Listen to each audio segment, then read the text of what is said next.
Good afternoon. Welcome to the Banco de Portugal, Mr. President of the Academy of Science of Lisbon, Mr. Chairman of the Robert Triffin International Association, distinguished speakers, ladies and gentlemen, dear colleagues of the board. On behalf of the Banco de Portugal, I am delighted to address this illustrious audience, hereby launching the proceedings of our two-day conference to be held at the bank's premises at the premises of the Academy of Science of Lisbon. I would like to extend a warm welcome to both Professor José Luís Cardoso, the Academy's president, and also the Robert Triffin International Association, represented here today by its chairman, Professor Bernard Snow. When the opportunity arose to co-organize this conference with the Academy of Sciences and the Robert Triffin Association, the Banco de Portugal immediately embraced it. Our response was obvious for several reasons. First and foremost, given the partners proposing the initiative. We already have a fruitful cooperation with the Academy of Science of Lisbon, which has enabled us to accomplish a number of projects of mutual interest. The Robert Triffin International Association is a highly prestigious institution established in 2002 at the Université Catholique de Louvain. Its mission is to preserve intellectual heritage and promote scientific research into the life and work of acclaimed economist Robert Triffin by disseminating his thoughts in the fields in which he was most renowned for, particularly that of international monetary relations, and deepening knowledge of the past, but always with the present and the future in mind. My first contact with Robert Triffin's line of thought was at the University of Lisbon School of Law as a student of Professor Paulo de Piti Cunha, his great admirer and promoter in Portugal. The work of this economist is truly remarkable in many respects. Born in Belgium, claiming the Université Catholique de Louvain as his alma mater, he would later acquire United States citizenship. He reflected with rare clarity on monetary problems, most particularly on the problems of the international monetary system emerging from the Bretton Woods Conference, the gold-dollar standard. His two major works, Europe and the Money Model and the Gold and the Dollar Crisis, brought him worldwide acclaim through his formulation of the so-called Triffin dilemma.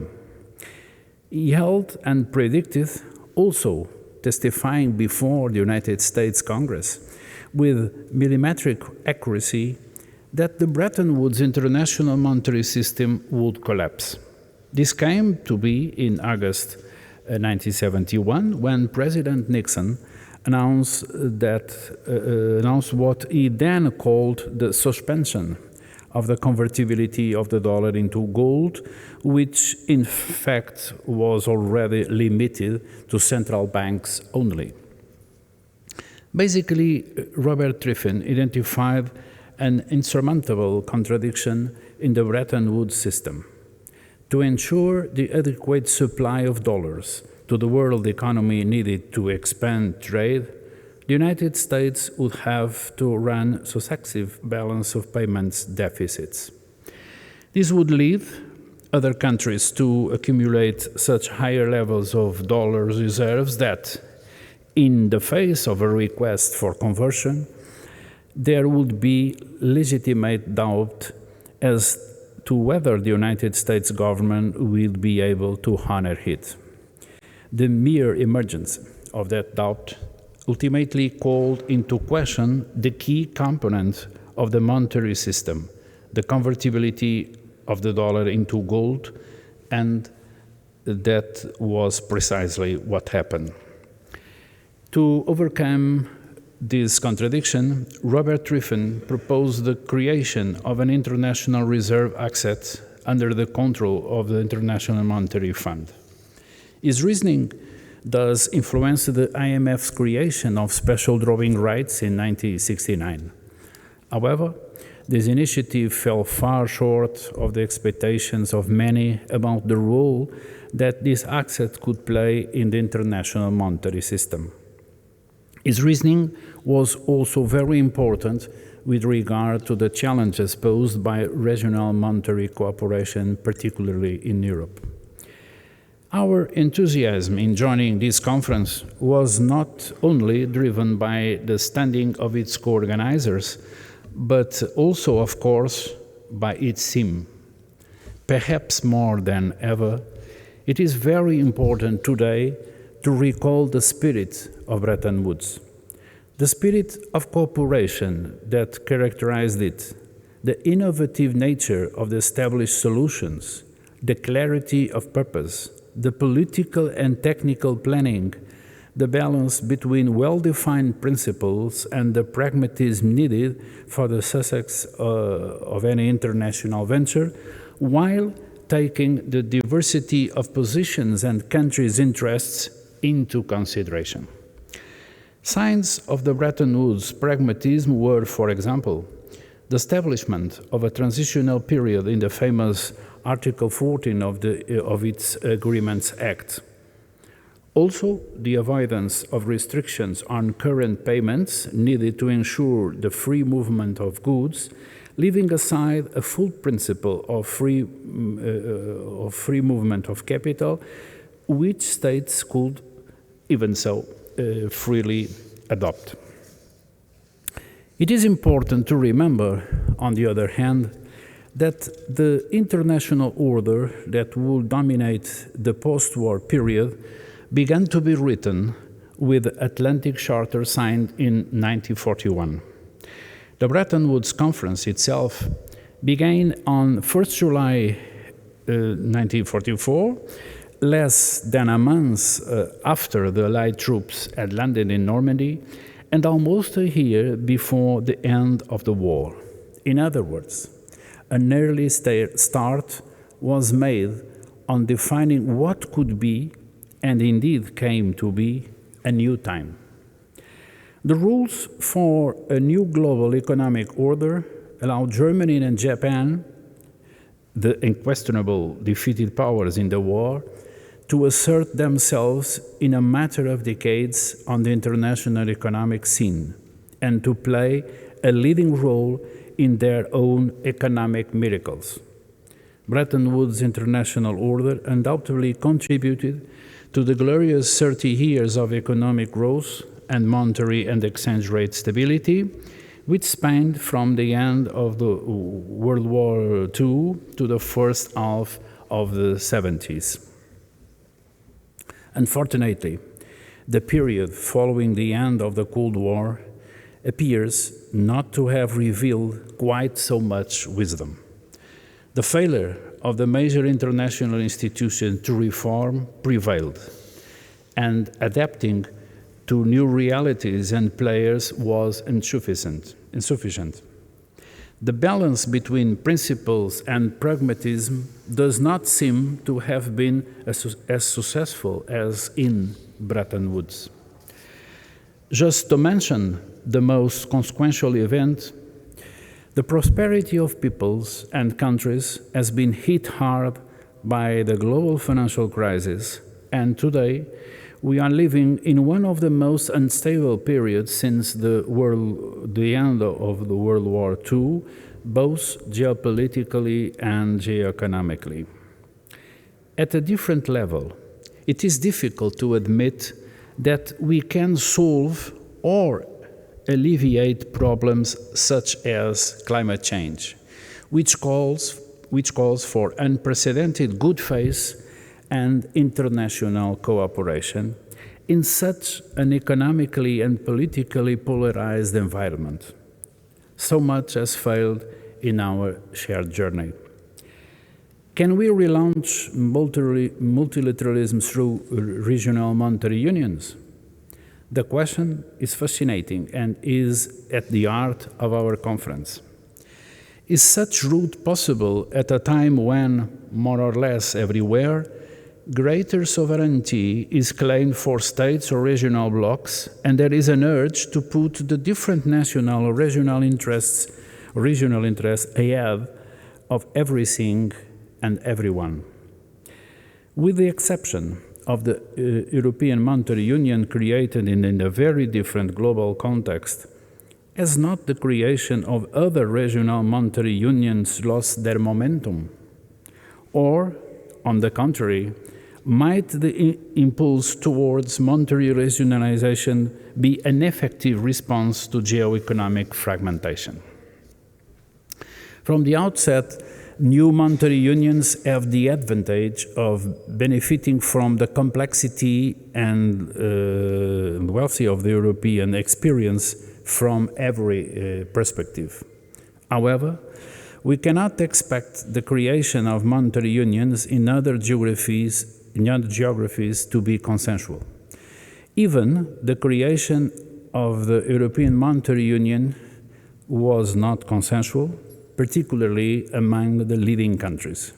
In fact, in France, it barely passed in the 1992 referendum, and in Germany, the political impulse of Chancellor Helmut Kohl was key, with strong opposition from the Bundesbank, for example, the Bundesbank. Also, we must not forget history shows us that monetary unions that have not been accompanied by a high degree of political integration political integrations collapsed sooner or later. Each period generates its own contradictions.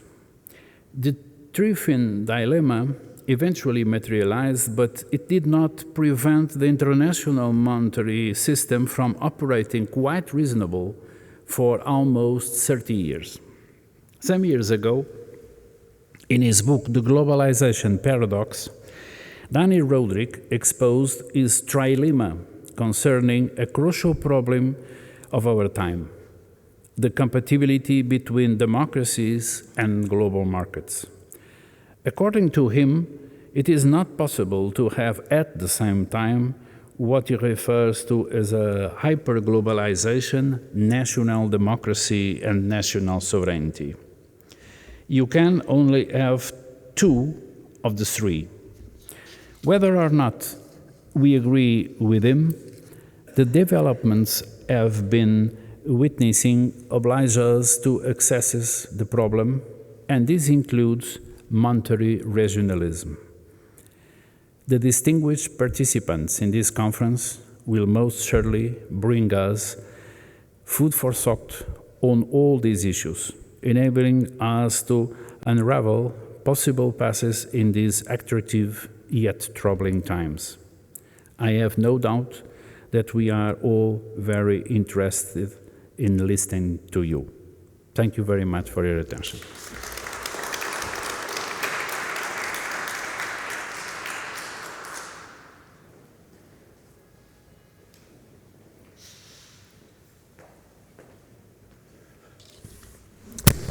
Good afternoon, ladies and gentlemen. On behalf of the Academy of Sciences of Lisbon, I would like to welcome you.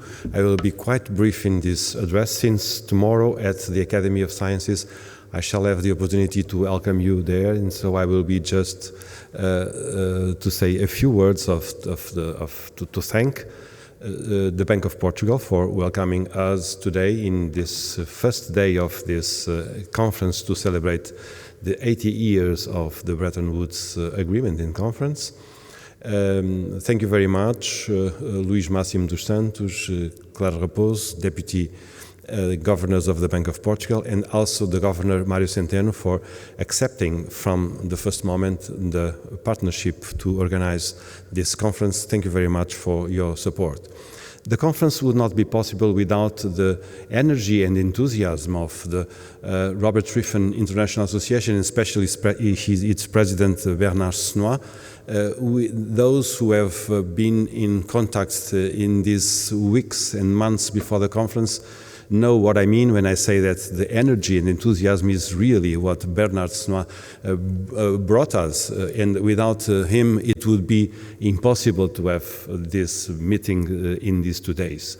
He covered all the details concerning the conference. I will skip the details that you know are always around when one has to organize a conference. And thank you very much, Bernard, for your enthusiasm and for making it possible. Bernard will talk about the program immediately, and as I've told you, I just want this opportunity to thank you again, also to welcome the ambassadors and the governors of central banks that are present here at this ceremony, also other authorities that decided to join us in this occasion. Thank you very much for coming, and I wish you a good conference and fruitful conference, which was brilliantly introduced by our Deputy Governor, Luís Máximo dos Santos. Thank you very much for your words and welcome as well. Thank you very much. Bernard.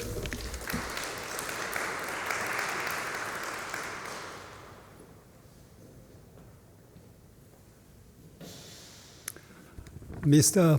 Deputy Governor, Mrs. Deputy Governor, Mr. the President of the Academy of Sciences of Lisbon, Mr. the Ambassador, ladies and gentlemen.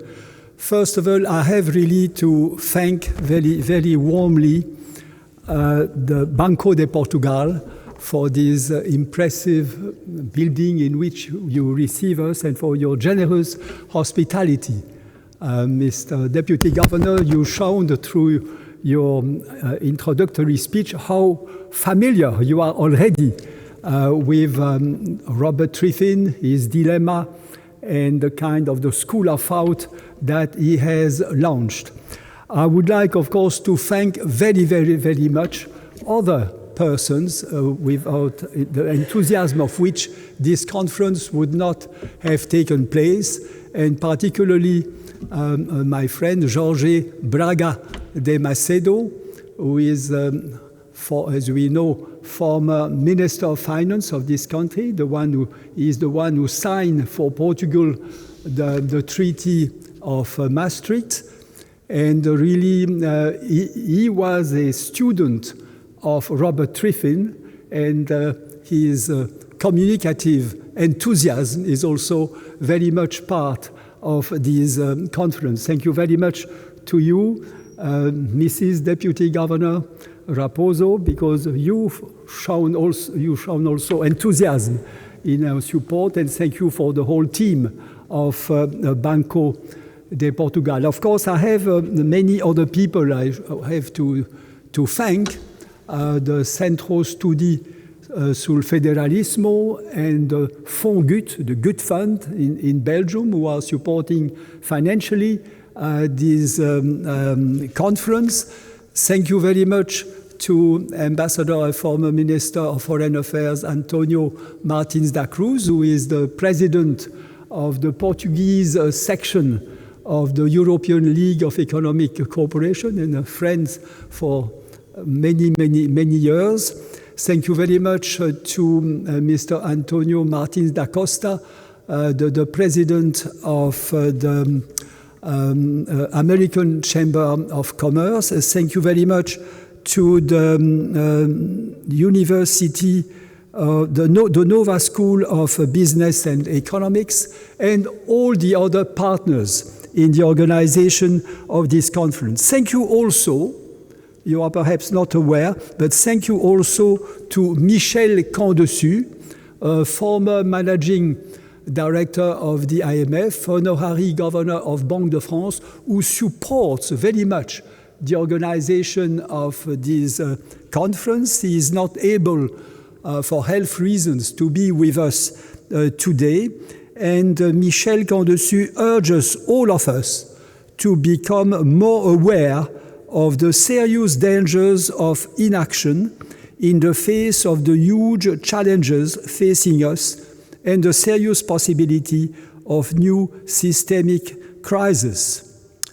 So, Bretton Woods, multilateralism, and regional monetary unions, as you see that in the theme of the conference, these three terms are in fact closely related to the life, the academic research and teaching of the late Belgian-American economist Robert Triffin, and his concrete involvement in a global and regional, particularly European, integration and governance processes.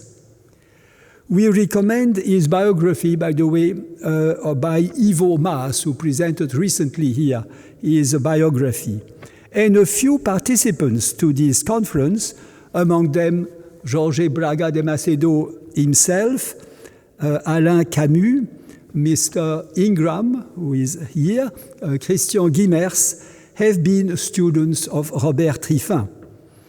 The Robert Triffin International Association was created in 2002 under the chairmanship of Alexandre Lamfalussy, who, as you know, was a former managing director of the Bank for International Settlements, to perpetuate his intellectual heritage and draw attention to the continuing relevance of his advocacy for reform of the international monetary system.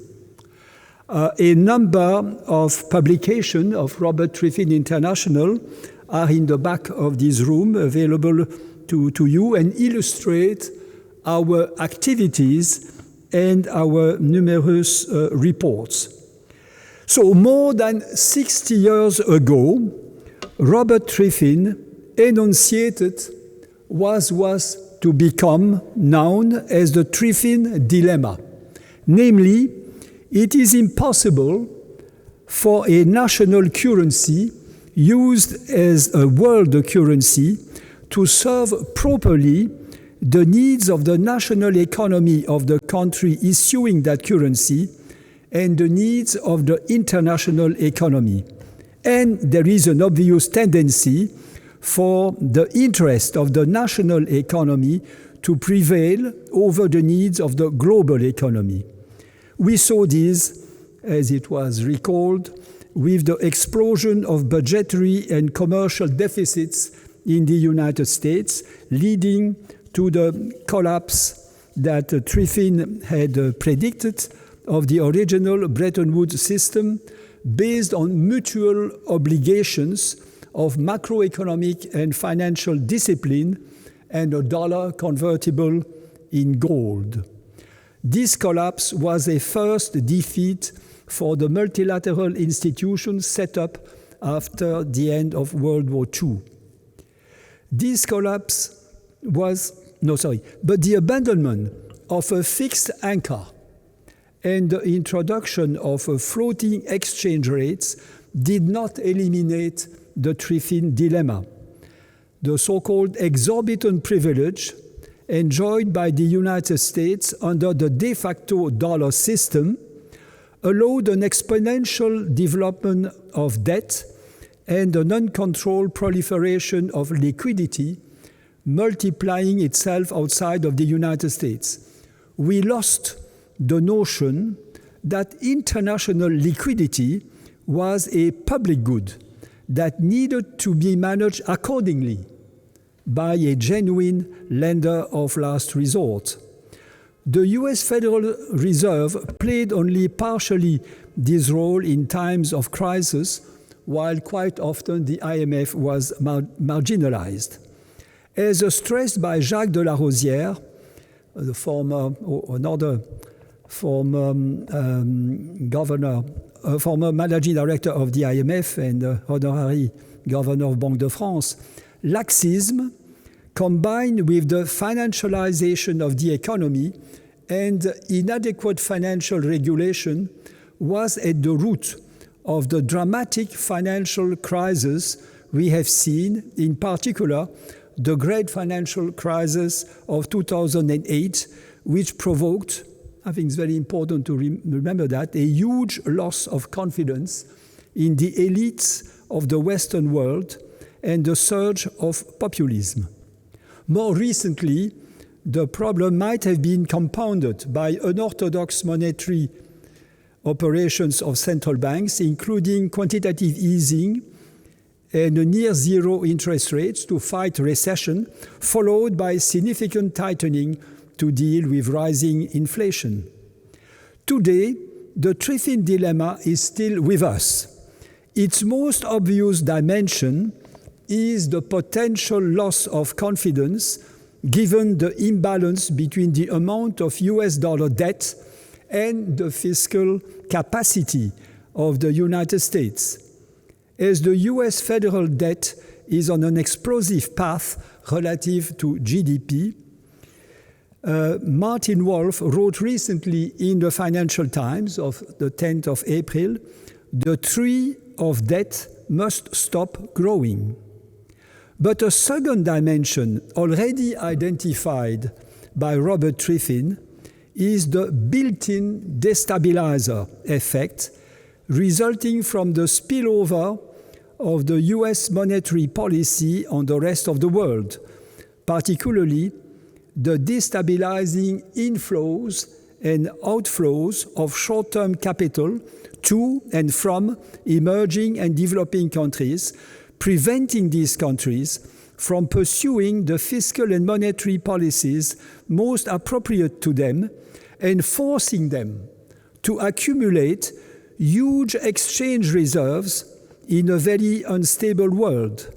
This is obliging these countries to pursue export-oriented policies that might not be optimal and to sterilize a high part of their savings, which might otherwise be used to finance the huge investments required for their ecological transition and the attainment of the Sustainable Development Goals. We should not be astonished that emerging countries in the global south are looking for alternatives. The unsustainability of this de facto dollar-based international monetary system is then the second defeat for genuine multilateralism. But Robert Triffin was not only a critic of what he saw as a very unequitable non-system, he advocated positively the move to another, more rational and more equitable multilateral system that would be based on a much stronger mandate given to the International Monetary Fund and to the move to a potential multilateral global reserve currency, the special drawing rights. He was, in fact, one of the conceptors of the SDRs created in 1969 under the First Amendment of the Statutes of the IMF. Unfortunately, among others, under US pressure, the SDR was relegated only to be parked as a marginal reserve asset in central banks' balance sheet, instead of being used as the most important reserve instrument, as in fact is written in the statutes of the fund, and ultimately as a multiplier for the financing of the SDGs, ecological transition, and other public goods. The intellectual heritage of Triffin has found defenders in prominent personalities such as Michel Candesu, already mentioned, Tommaso Padoa-Schioppa, who was member of the executive board of the European Central Bank, and Alexandre Lamfalussy, I mentioned already, who launched in 2010 the famous Palais Royal initiative, named after the Palais Royal building next to Banque de France. This Palais Royal initiative brought together 20 high personalities, including Paul Volcker, Edwin Truman from the United States, and Arminio Fraga, whom we had hoped to have with us today, but who couldn't join us. Arminio Fraga, former governor of the Central Bank of Brazil. And so this group produced the Palais Royal report with a blueprint and 18 suggestions for reform. By the way, you can always find these suggestions on the internet. And this report was complemented a few years later by the proposal of a sequenced agenda written by Michel Camdessus and Hanup Singh, who is with us this afternoon. This was published in 2014. Robert Triffin International has brought its contribution, as Christian Guimers will surely explain to you, saying that an alternative exists to the present system that could combine in a creative way multilateral cooperation and national sovereignty. Unfortunately, except for the creation of the Financial Stability Board and for some new banking regulations, relatively little has been accomplished since the great financial crisis. We missed a period where geopolitical tensions were less acute. Now, with the war in Ukraine, we have entered a period where polarization is so intense that progress to reform at the global level looks almost impossible. Worse, we see an unraveling of the authority and relevance of the existing global multilateral institutions which had underpinned global prosperity since World War II. Nevertheless, we should never lose hope. It was, as was recalled, it was in 1942, at a time when the outcome of World War II was far from certain, that Keynes started to build the intellectual foundations of the discussions in Bretton Woods on a new international monetary system. We know that he couldn't get all his ideas in the Bretton Woods Agreement. But in the same way, we should prepare now for a time when the need to move to a new global system of monetary governance would become obvious, including in the interest of the United States. But what would we do if this time does not come? And this is where comes the idea of redirecting our efforts to forms of regional trade and economic integration supported by monetary unions or monetary safety nets. Robert Triffin himself, a very pragmatic man and a very inventive mind, always worked both at the international and at the regional level, switching to initiatives at the regional level when conditions were not propitious at the global level. For instance, already at the end of the 1970s, he played a key role in the elaboration of the exchange rate mechanism of the European monetary system. This is why we propose to you this theme of relaunching multilateralism through regional monetary unions. Current wars notwithstanding, there is a renewed interest towards regional trade integration and monetary unions.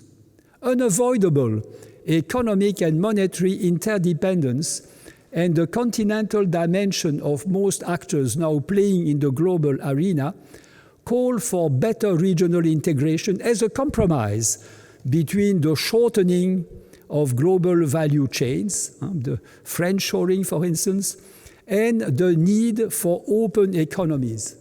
As Fabio Mazzini, the Secretary General of Robert Triffin International, who is with us, and he will explain to us, I believe, tomorrow, regional integration should provide the key in the transition towards a global multipolar system. Equal dignity of each pole, at least in terms of future perspectives, is crucial for the sustainability of a multipolar system of global governance.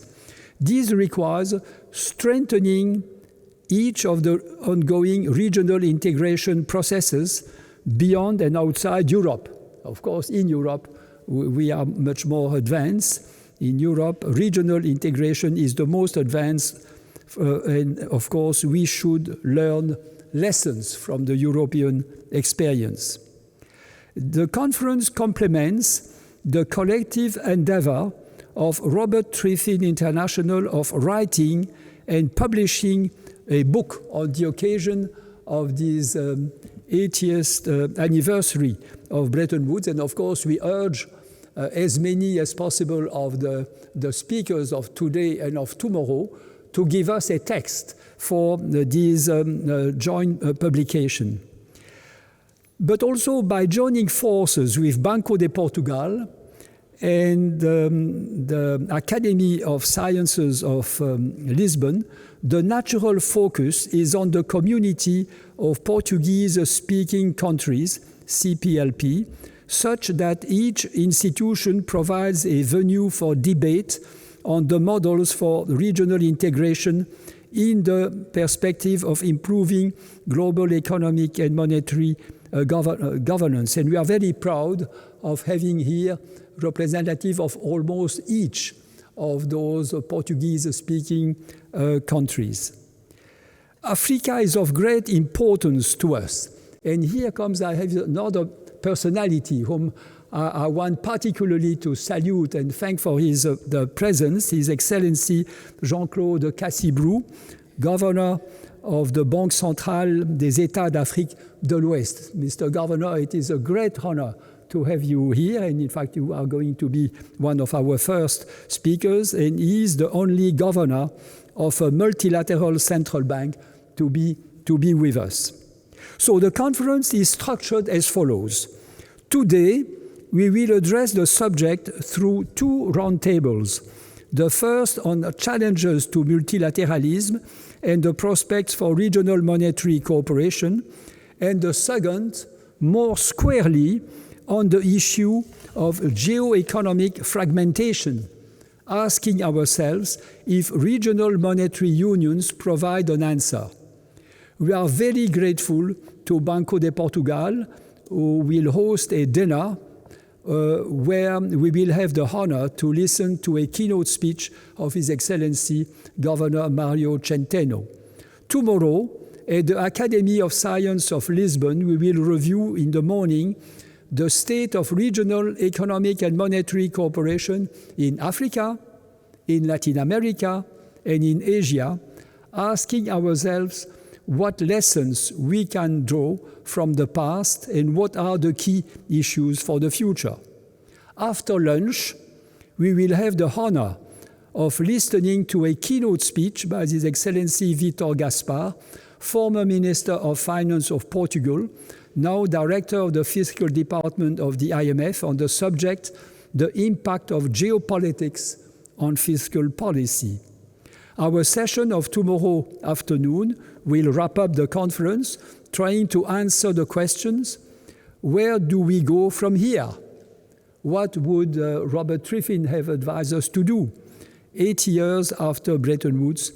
And what kind of regional initiatives could contribute to a more stable and equitable international monetary system?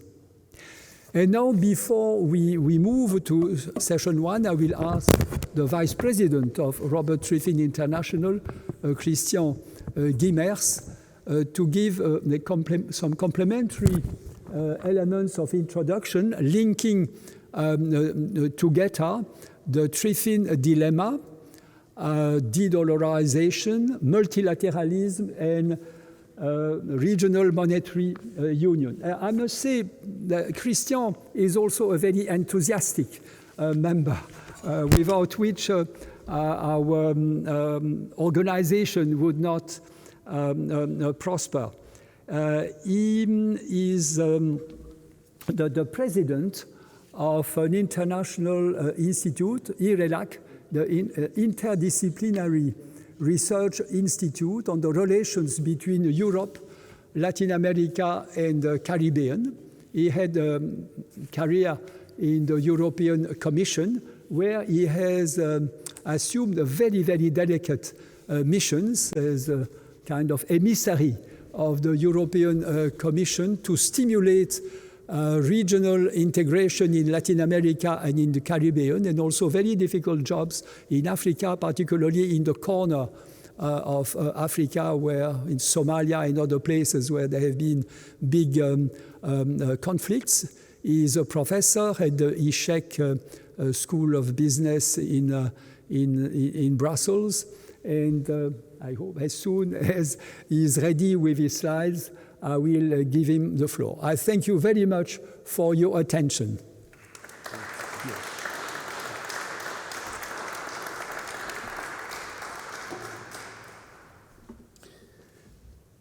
Thank you, Mr. Chairman, and I am very grateful to the two other co-organizers of this prestigious event.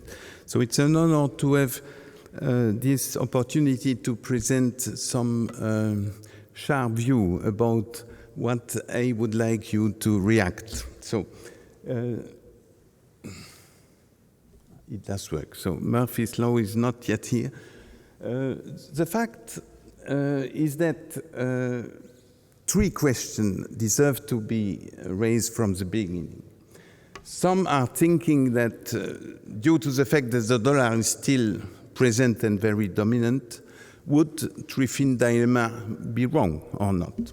Second question, de-dollarization, which we could see in the statistics, is it a solution towards a more balanced multipolar currency system? And the third one, would it be stable? So, in fact, our response as a think tank, the Robert Triffin Association, we think that Triffin dilemma could be seen as explaining three paradoxes. First, the fact that Triffin dilemma is even more valid now than before, but it has to be seen on the contrary to a disappearance of the monetary role of the dollar. On the contrary, it is showing the fact that more than ever we need dollar-safe assets in an imbalanced way. I will explain. Second point, de-dollarization is just a statistic fact, but it is not changing the system. On the contrary, I will elaborate. And it is impossible, in fact, to see another genuine monetary pole fulfilling the function of the dollar. I will see on the next slide. And the multipolar world, based upon key currency, a multiplicity of key currency, is a total illusion.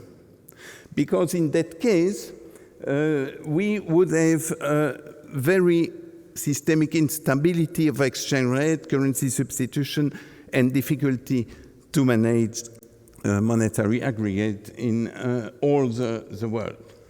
So, Triffin dilemma, very synthetically, I prefer to present it as the missing N+1 currency. So the multilateral currency that we had with gold, we don't have anymore this kind of N+1 currency. This is necessary and stable. This is the main message of the Triffin dilemma, because it is impossible to regulate global liquidity, and this is damaging especially emerging countries. The Triffin dilemma could be seen according to different points of view in these four presentations. Either the traditional one during the fixed parity was the fact that the dollar, due to the important outside liabilities, would be not trusted anymore.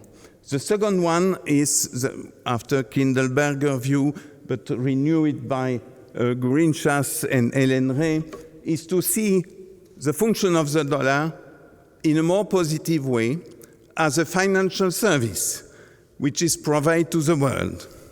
And indeed, we should recognize that without the Triffin dilemma, I am not sure, for example, that China would be growing as it was possible thanks to precisely the debtor and consumer of last resort, which is the other side of the Triffin dilemma, the US. And the built-in destabilizer, my president already presented it. I remind that this was launched in '59 in a Congress hearing by Robert Triffin. So it's not new. He announced something which has taken different form. And especially now, and this is our view, the present clearest manifestation of the Triffin dilemma is the excessive scarcity of dollar safe assets.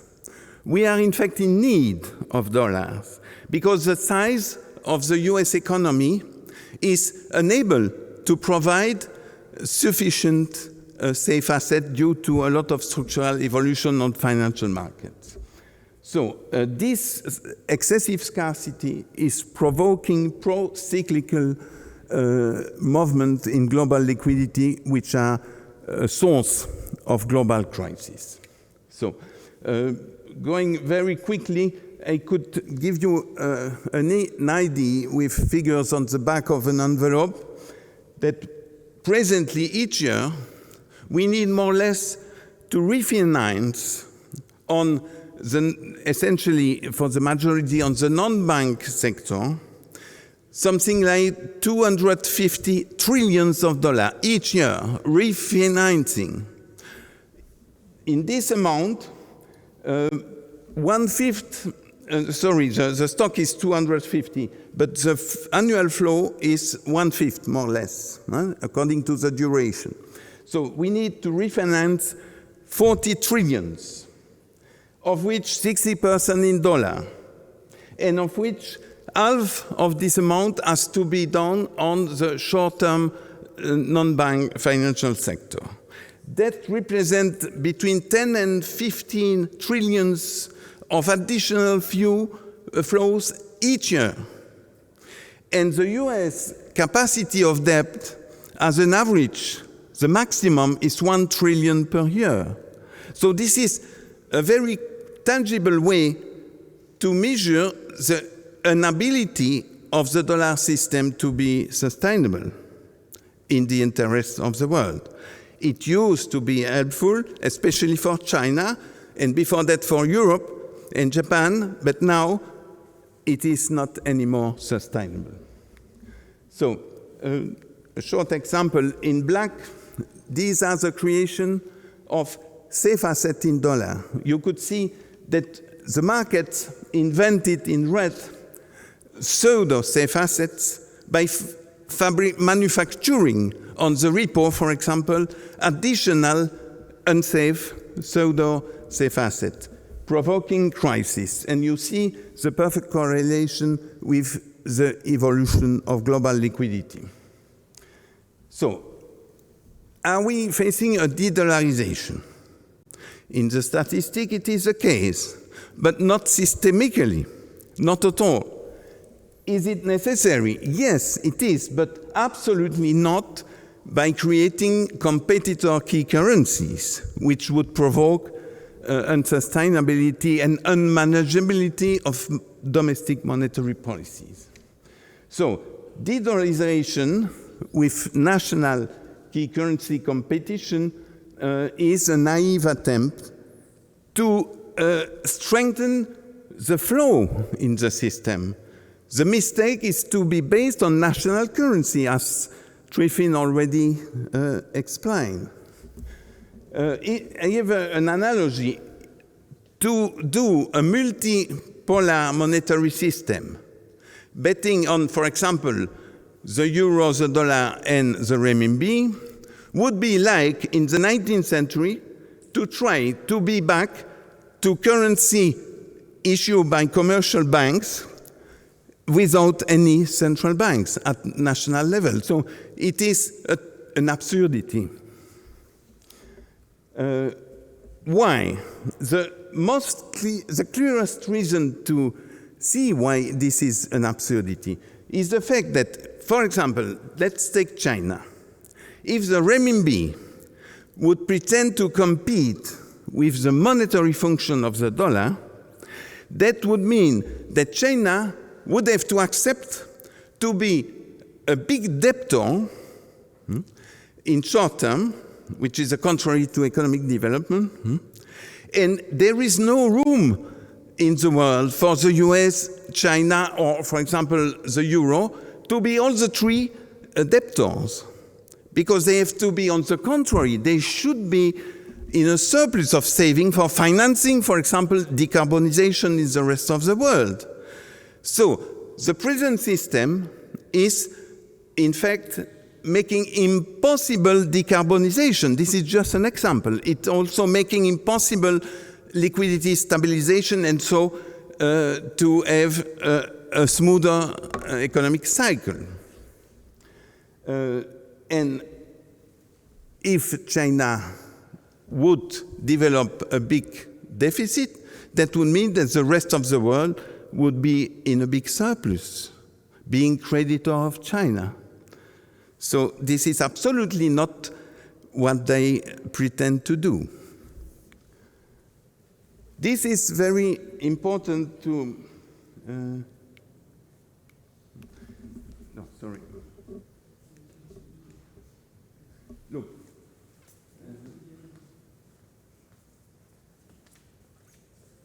The bottom line, this explosion, is the liquidity created by the Chinese markets. Now it's more than 1/3 of global liquidity in the world. The pointer? Oh, sorry. Yeah. The pointer? Is it connected? Yeah. Sorry for Murphy's law. So this...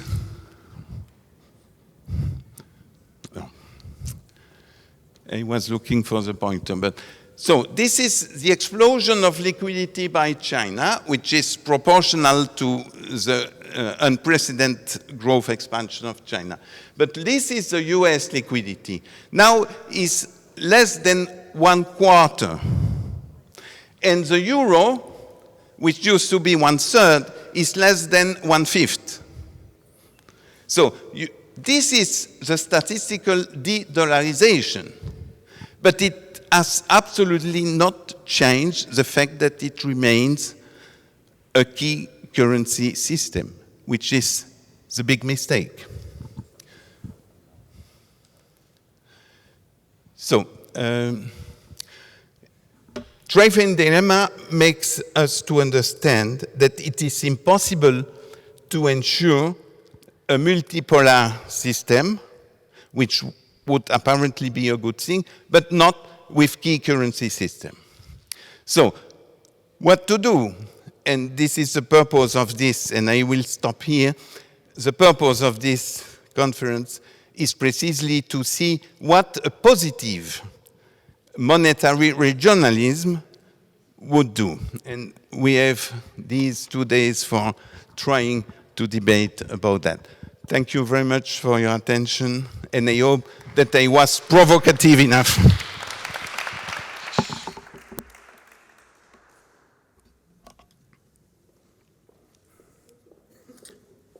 There are some lengths. Do you want... Will I need this? I don't know. I think my speakers will let me start this second part. And thank you so much. Thank you so much to the Academy of Science again and the Robert Triffin International for the organization and for the very interesting initial talks that we had, a very thought-provoking presentation finally. And now it's time to have the first panel of the afternoon. We are running a little bit late, but we can of course fully adjust the time. It's been very interesting so far, and I would like to invite my speakers of this afternoon, Jean-Claude Cassibrou, Governor of the Central Bank of West African States, please, Governor, and Professor Renato Flores, also, as you prepare to sit, and Dr. Ricardo Mourinho Felix. Yes, and I will say a few words about you. As we all know, 2024 marks the 80th anniversary of the Bretton Woods institutions, and in such an inspiring scenario, we are not surprised that Bretton Woods really changed our financial architecture. Throughout these 8 decades, the Bretton Woods institutions have been the cornerstone of a financial architecture that contributed to a period of long-standing prosperity and poverty reduction, facilitating the response to several financial and economic crises and sustained global peace based on multilateralism and multiculturalism. However, the global economy is now facing profound structural transformations, as we have already heard, so I won't spend more time in the introduction. I'm just trying to make sure that my panelists are all set so that we can actually start. So there has been a call for a deeper reflection on how to further strengthen the post-Second World War institutional setting to cope with the challenges of the 21st century. And within these reflections, understanding how deeper regional monetary cooperation can bring a positive contribution or not is of utmost importance. And in fact, it is key to understand how regional monetary cooperation could contribute to countries' adjustments to these new realities and to the long-term trends, while restoring prosperity, a just transition for all, as we have heard already, and long-standing peace, which is also absolutely necessary. And so we have in this session a very distinguished set of participants with diverse backgrounds that will help us reflect about these and other questions from different angles and perspectives. And let me introduce them to you. And let me start with Governor Jean-Claude Cassibrou, Governor of BCAO, the Central Bank of West African States, holding a doctorate in economics. Jean-Claude Cassibrou has extensive experience in international and regional organizations, as well as in government. Began his career at the International Monetary Fund, worked for the World Bank, held several positions within the government of his home country, La Côte d'Ivoire, the last of which has Ministry of Industry and Mines. And before returning to BCAO, he was also the president of the Economic Community of West African States. So thank you so much, Governor Brou, for being here and sharing your expertise and your perspective on such timely topics. So the first question will be for you, of course, and in the context of these current challenges that we've heard about, challenges to multilateralism itself and to the structural shifts facing the global economy, what would you consider would be the most urgent, the most pressing change that the current international institutional setting should implement, being it in the Bretton Woods institutions, the World Trade Organization? What is your opinion? And also to give you a broader scope of questions, having all this in mind, how do you see that regional monetary integration can actually be part of the solution? Or, to the contrary, is it contributing to further fragmentation? We would love to hear your views on these matters. Well, thank you. Can you hear me? Yes. Okay. Thank you very much for those questions. First, I would like to thank the chairman of the Robert Triffin International Association, Dr. Bernard Snow, for inviting us. I would like to thank also Governor Mario Centeno of Bank of Portugal for this invitation, as well as the chairman of the Lisbon Academy of Science, Dr. José Luis Cardoso. I think the stage has been well set. I think it's clear the challenges that we are facing at the international level, the risk of multilateralism just becoming more and more an issue, world being more fragmented, and also the fact that we have global challenges, the climate issues, the energy issues, that are really putting additional pressure, because we need to have a system that is able to address those specific issues. Those are global issues. Okay. And as global issues, they can only best be addressed by an international approach. I think it is clear that we need to, at the international level, reflect more how to address those challenges that are impacting the global economy and specifically the developing economies, in particular in Africa. We are severely hit by the climate changes, severely hit by the need to really adjust the energy crisis, and also, of course, drop in achievement toward the SDG objective, as well as other challenges. So the specific setting of the international system today, yes, it has done and it has brought some progress, but it has not yet achieved the overall objective. And we in Africa specifically feel it very, very hard because we are being hit with severe crisis, as I just said. Now, the regional integration, monetary integration, let me maybe share with you the experience of the West African Monetary Union. I think many of you know already the West African Monetary Union, but just quickly, it's a monetary and economic union. 8 member countries in Africa, in West Africa, one single currency, common monetary policy, common banking rules, regulation, common capital market. There is one single capital market, but it is beyond, it goes beyond the monetary union because, as I said, it's an economic union also because we have, since the major crisis that we faced in 1992, in the early 90s, that led to a major devaluation, we extended the monetary union to an economic union. So now we have a free movement of goods and services. We have we have a common external tariff, and of course we are harmonizing also other economic policies such as VAT, agricultural and other structural policies. A critical element that is important to mention is that the monetary union, we have a pegged currency, pegged to the euro, and with a guaranteed by the full convertibility guarantee of the currency by the French Treasury. Now, when we look at the experience of this monetary union, I think there are 2 or 3 conclusions we can draw from it. The union has provided for, on average, a higher growth than the average of the sub-Saharan Africa. During the COVID recession, we had a positive growth, almost 1.5%, when the average sub-Sahara was in recession. When we look at, if you take the years before the COVID, we had an average growth of about 6%. In Africa, 3.6%. After COVID, we recovered very quickly.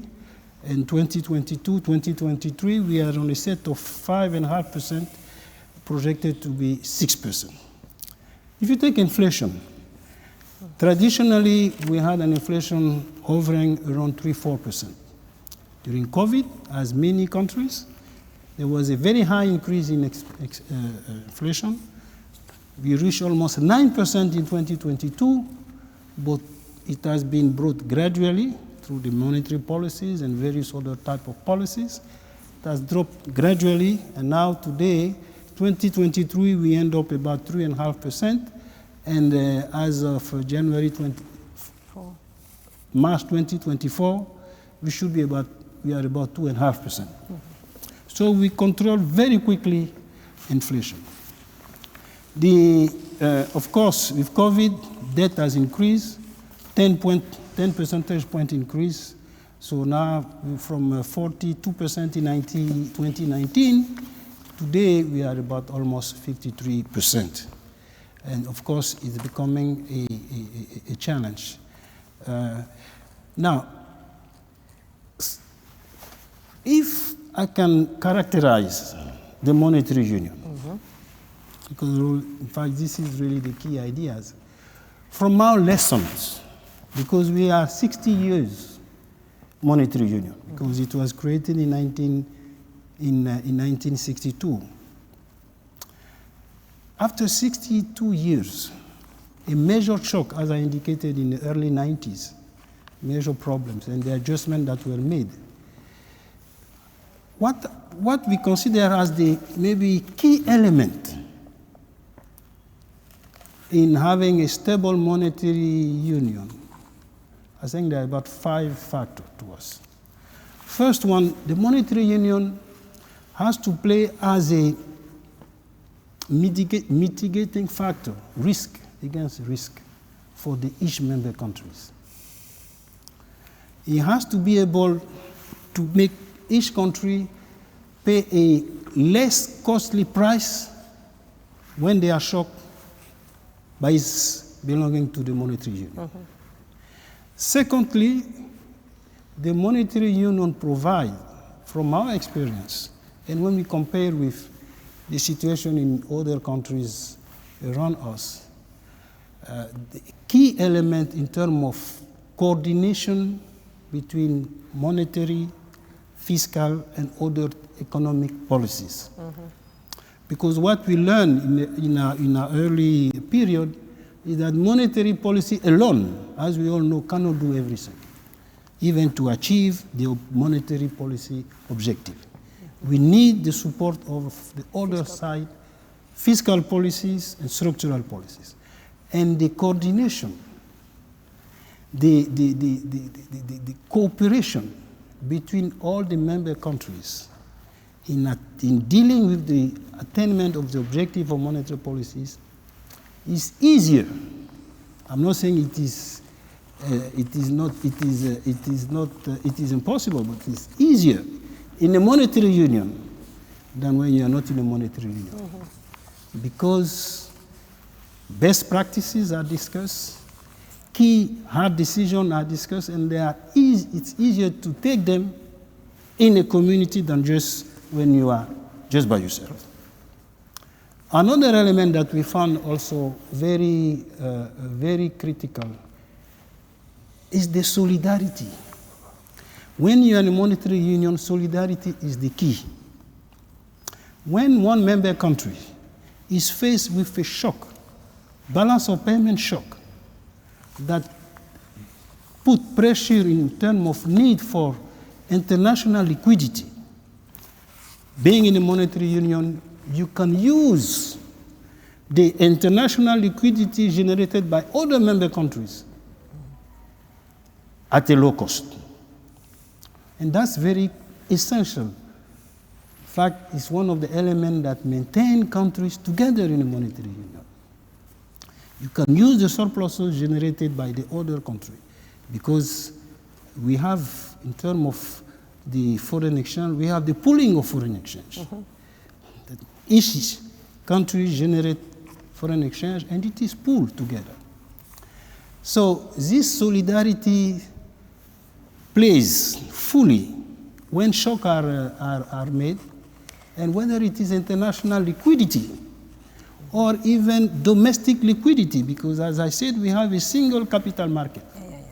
When a country is facing a shock, it needs domestic liquidity, it can go on the domestic regional capital market and borrow resources, that means savings generated by other economic units of other member countries, like if it was in its own market. I think those are very critical elements for successful or condition for facilitating the functioning of a regional monetary union. You also need, and that's also essential, you need a minimum political consensus. If we do not have a minimum political consensus among member countries, over time it can be difficult. Because as you can imagine, you always have tension that can arise from member countries facing different situations at a time. And it is this minimal political consensus that really facilitate overcoming the situation. Now, maybe to tie with the discussion that was presented very quickly, and then I'll stop. No, you're fine. The big issue is when we have balance of payment shocks that affect all member countries at the same time. The way we faced in 2021, 22, and 23. Then, of course, it's difficult to have the solidarity between the members. And that's when we need outside external resources that need to be provided to support the whole union. And of course, it goes beyond the operating, the functioning of the union itself, but it is a key element, because when we have those shocks that are really, that cut across, then of course you need to have an institution, an international institution out there that can provide those SDR, as it was indicated by the previous speaker, to ensure that the union can continue to operate without facing an internal crisis. I'll stop there. If there are questions, I'll thank you very much. Those were actually excellent insights and a very good analysis of how you see the benefits of having a monetary union that has evolved also to an economic union with the features that you have mentioned. So I think that's a good basis to start my conversation with our second distinguished guest, Professor Renato Flores, who is the director of the International Intelligence Unit of Fundação Getúlio Vargas in Rio de Janeiro, and also professor in the Graduate School of Economics, holds a doctorate in economics as well, and has served as a Brazilian expert at the World Trade Organization and as a consultant to numerous institutions, including the IDB, the OECD, the UNDP, as well as visiting academic in many relevant centers and universities in Brazil and in Europe, including here in Lisbon, my school.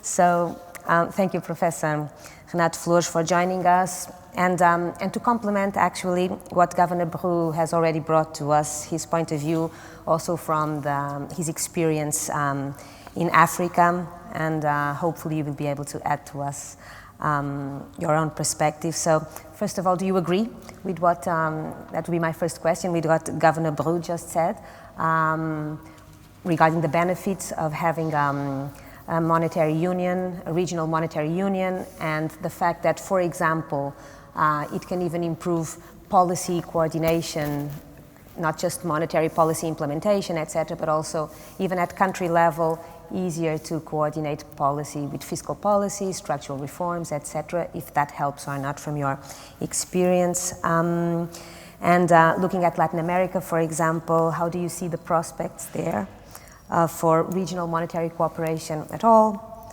I would like to hear your comments on all this, and also if you think it would contribute to strengthening growth and reduction of inequality in your own country, for example, from your recent experience, from what you've seen in these more recent years, and overall, how can this improve financial stability and foster high-quality investment? So would love to hear your view on all these topics.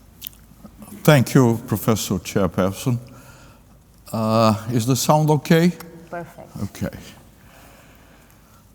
I'm afraid that 65 years after Robert Triffin's testimony in the US Congress in October 1959, which has been mentioned here by my previous friends, the dollar is facing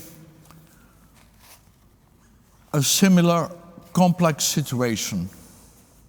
It's not identical, but it's a situation that shares a few characteristics with that in the early 60s. To understand the situation, I believe that we first have to deal with a question. How is it possible that since '73, when President Nixon abolished the convertibility, until today, how is it possible that the dollar remained the reserve currency. There are a few explanations for this, but I would like to pinpoint two major ones. The first one is US military power. In 1973, the US was the most powerful nation in the world. Today, it still is, with boots, ships, and aircraft spread all around the planet, and is still with the greatest military capacity. The US still is the hegemon.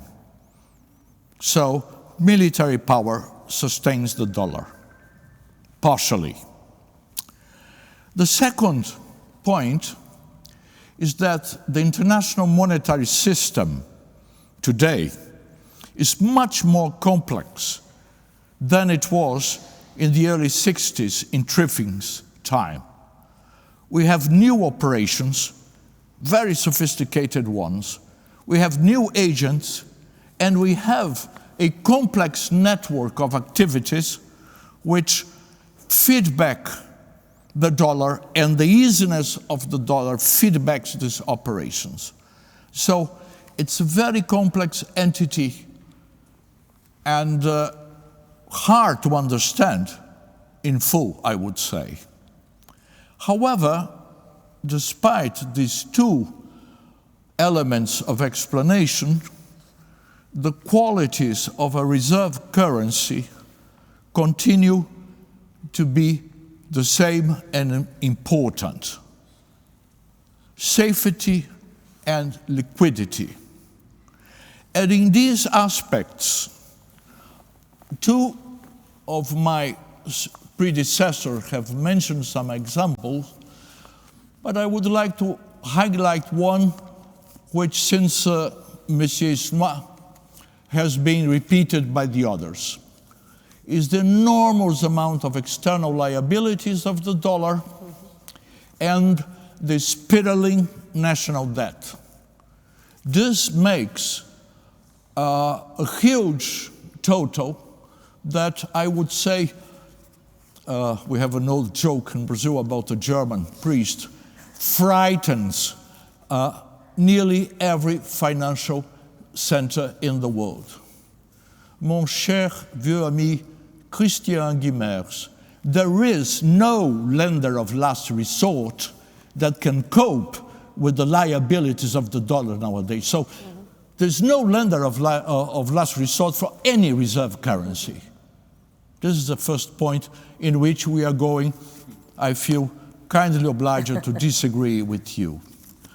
The second point is that the hegemon has been abusing his power.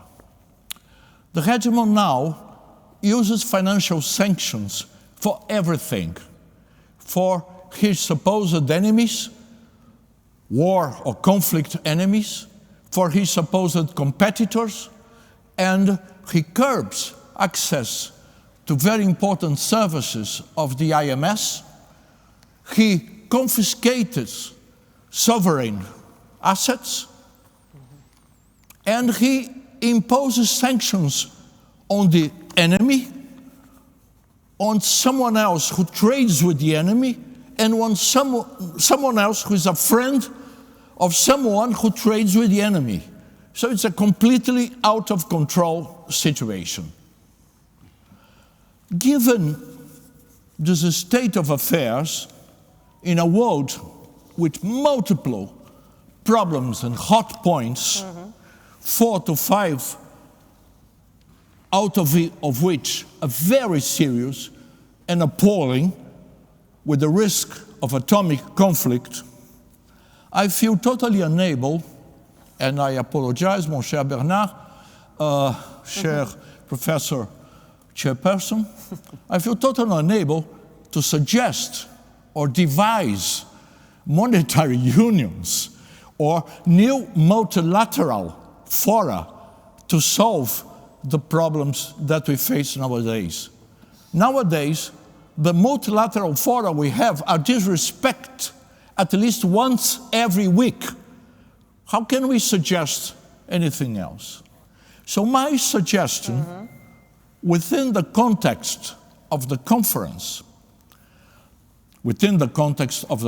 I re-emphasize, is that we start to make efforts to replace, not eliminate, but peacefully replace the hegemon in select instances of the international monetary system. This is one of the measures that is going to appease tension and can contribute to sustain a rather elusive desire of peace. But I think we should try. So, in this way, I mentioned select instances. The first one, the natural one, is through trade, payment of trade flows. This is a movement that is already going on. And let me give you some figures. I hate to bother people with figures, but, well, they are important for sustaining my families, so I deal with figures. Let us take the BRICS, the original formation of the BRICS with the 5 members. Well, there are very interesting figures on this. Out of the total exports by the 5 BRICS members, 34% go to the US and the European Union. Out of imports, only 18% of imports from the BRICS come from the US and the European Union. So this leaves us, you don't have to be a great von Neumann, a great mathematician, to see that this leaves you with a space of 66% in export and 82% in imports, in which, because we take the 34 and the 18 as lower bounds, so in this space you can try to switch away not all countries, but part of them from the dollar. Among the BRICS, 12% of their exports are among them, and 16% of their imports are among them. So we start from this. For the remaining gap, depending on the country, depending on the geography, depending on the political choice, but you can start to trade, not all the trade, but part of the trade in another currency. So we can move to a situation in which we shall have countries, including my one, Brazil, which will be trading partially in dollars, partially in other currencies. So we are moving to a situation of multiple reserve currencies. And mon cher Christian, pour la deuxième fois, I feel kindly obliged to disagree with your point 2 and your point 3. And I'm going to elaborate on this. Why I disagree, still loving you, of course. Well, if we move to this, in a few years, we can have, and we have been making simulations with this with other colleagues in BRICS countries, but we think that in a few years, we can have 70 to 80% of the trade of the BRICS countries taking place outside the dollar.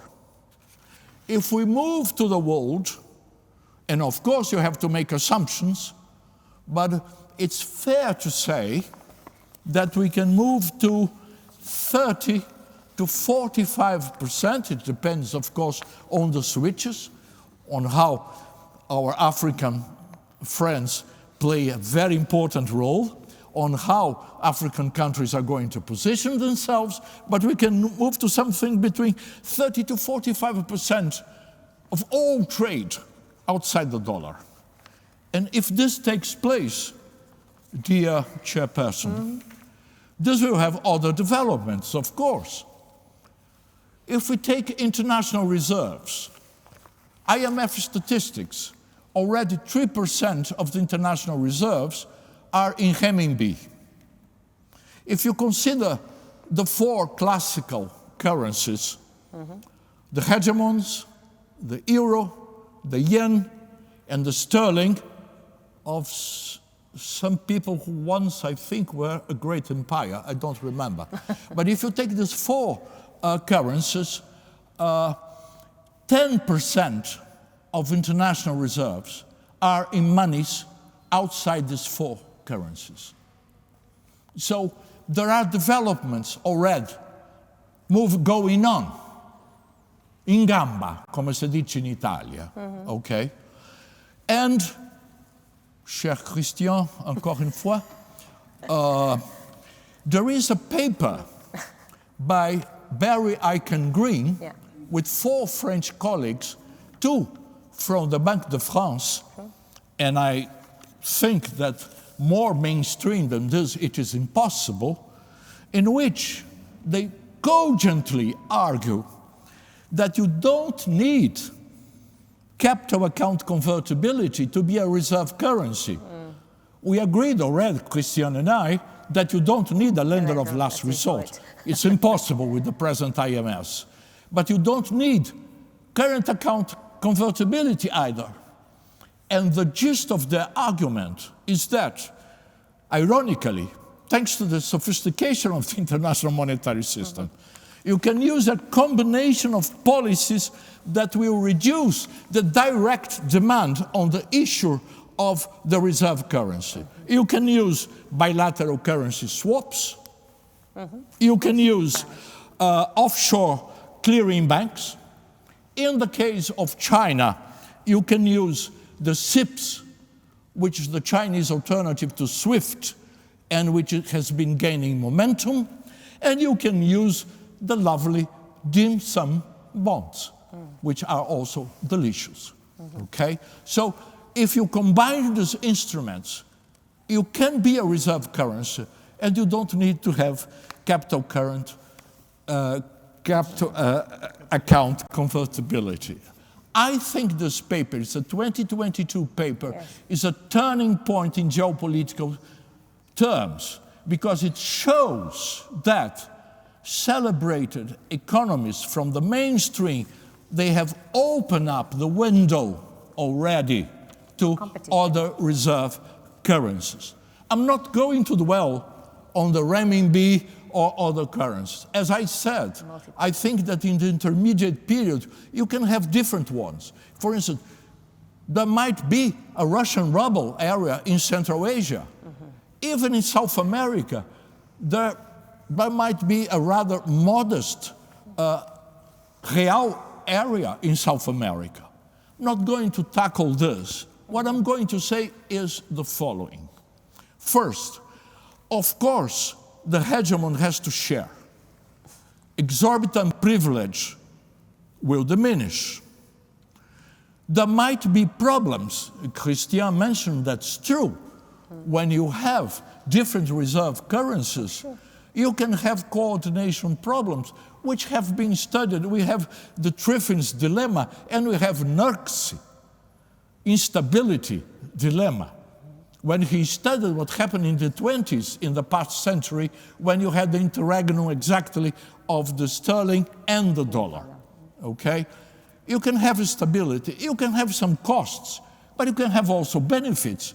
Aiken Green once again, a few years ago, had another paper in which he pledged for multiple reserve currencies. And of course, the benefit is that you increase the quantity and the diversification of international reserve assets. So if we are lucky, you can have few problems. But to conclude, my point is the following. Even if we have added costs, losses of efficiency, this is nothing compared to human lives. So we have to combine the monetary dimension with the world dimension and with the peace dimension. If this is one of the modest efforts that contributes to sustain this fragile peace and to enhance respect for the multilateral organizations, which, I repeat, are completely disregarded and forgotten at the moment.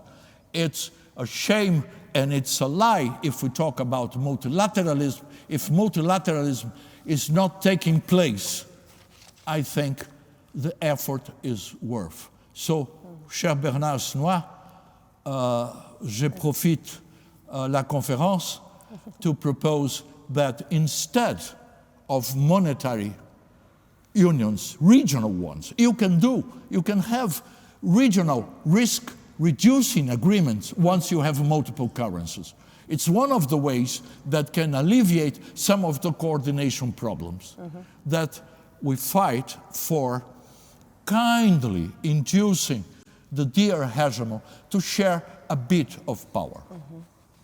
Thank you very much. I think so, and honestly, I think it's a good summary of the situation, of the situation we are in. I think we all, in many ways, agreed. We understood what Christian also presented, of course, but we also look at reality and we see what's surrounding us, and we understand that, you know, military power, for example, that kind of power, yeah, it's not monetary tools to not fight, aren't the right tools to fight against wars, right?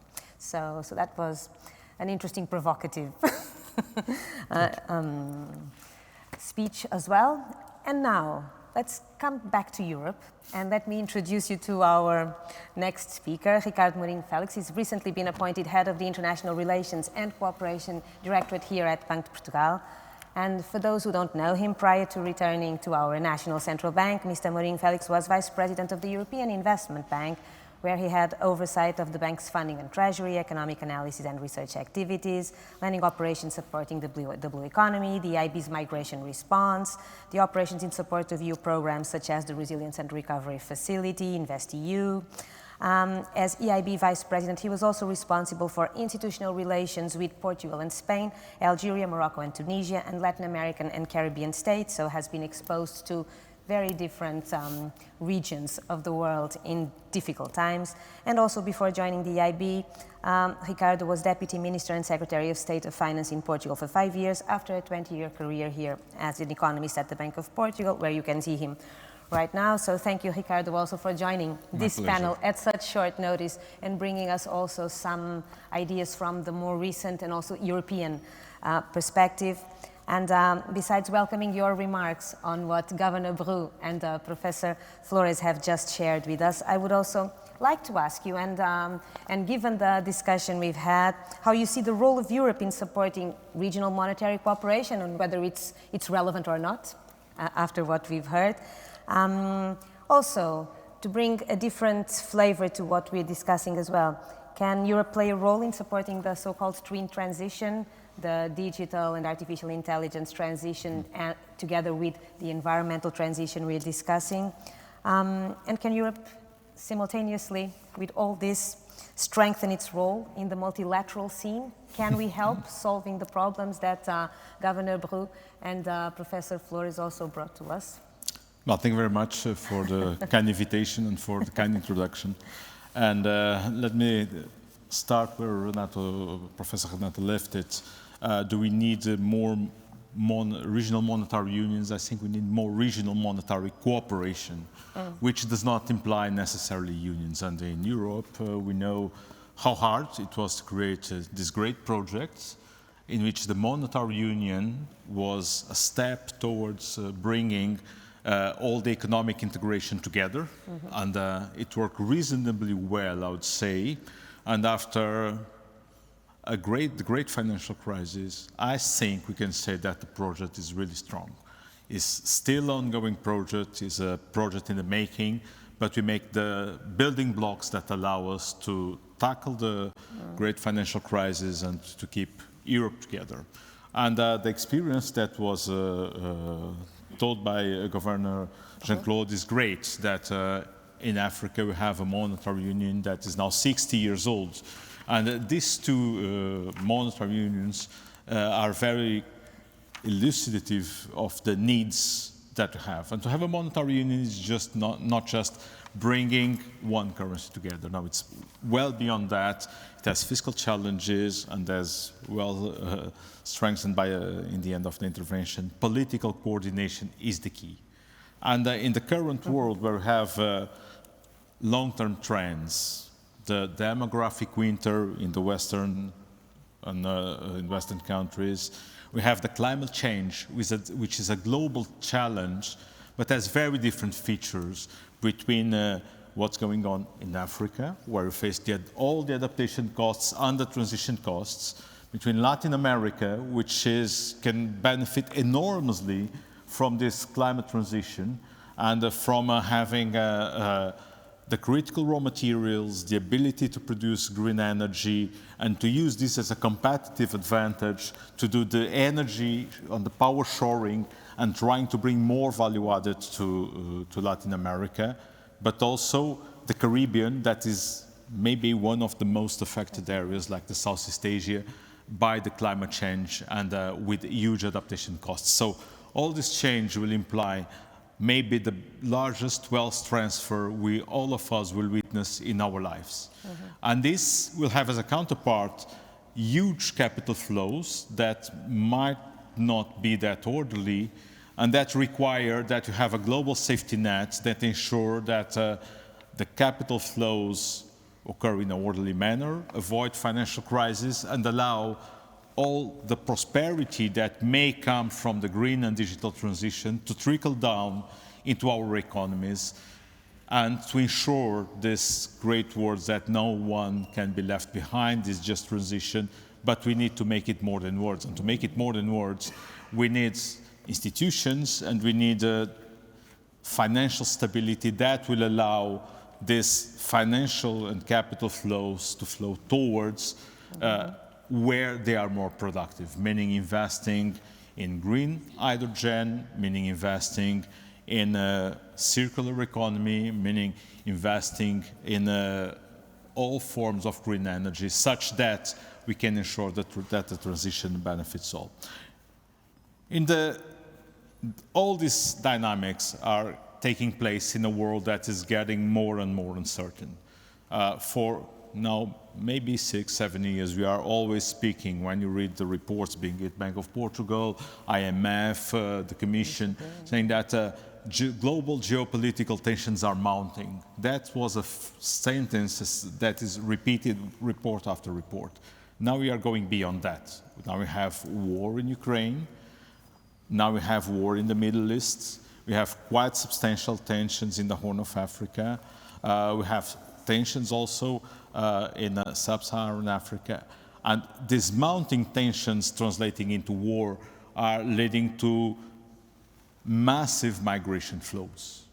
And this dynamics puts pressure, a huge amount of pressure, in many parts of the globe, and may erupt as tensions that may create social, political, and economic disruptions. Mm-hmm. So we need to have a mechanism or regional mechanisms that allow us to deal with these tensions, and that allow and create conditions for investment and foreign direct investment to go in different parts of the globe, creating jobs and creating prosperity. And I think that's a big challenge.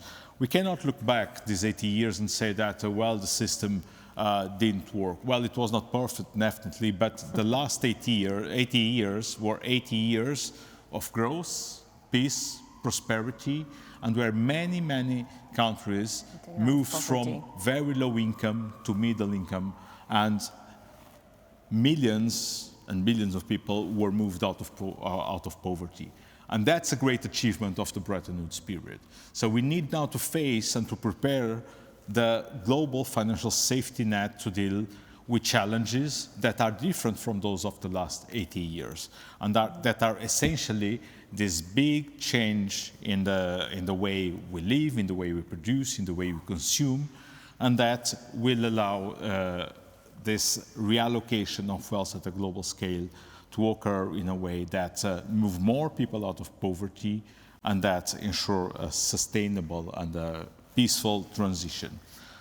How to do this and how can Europe contribute? I think that Europe can contribute with the experience with European monetary union and with the integration.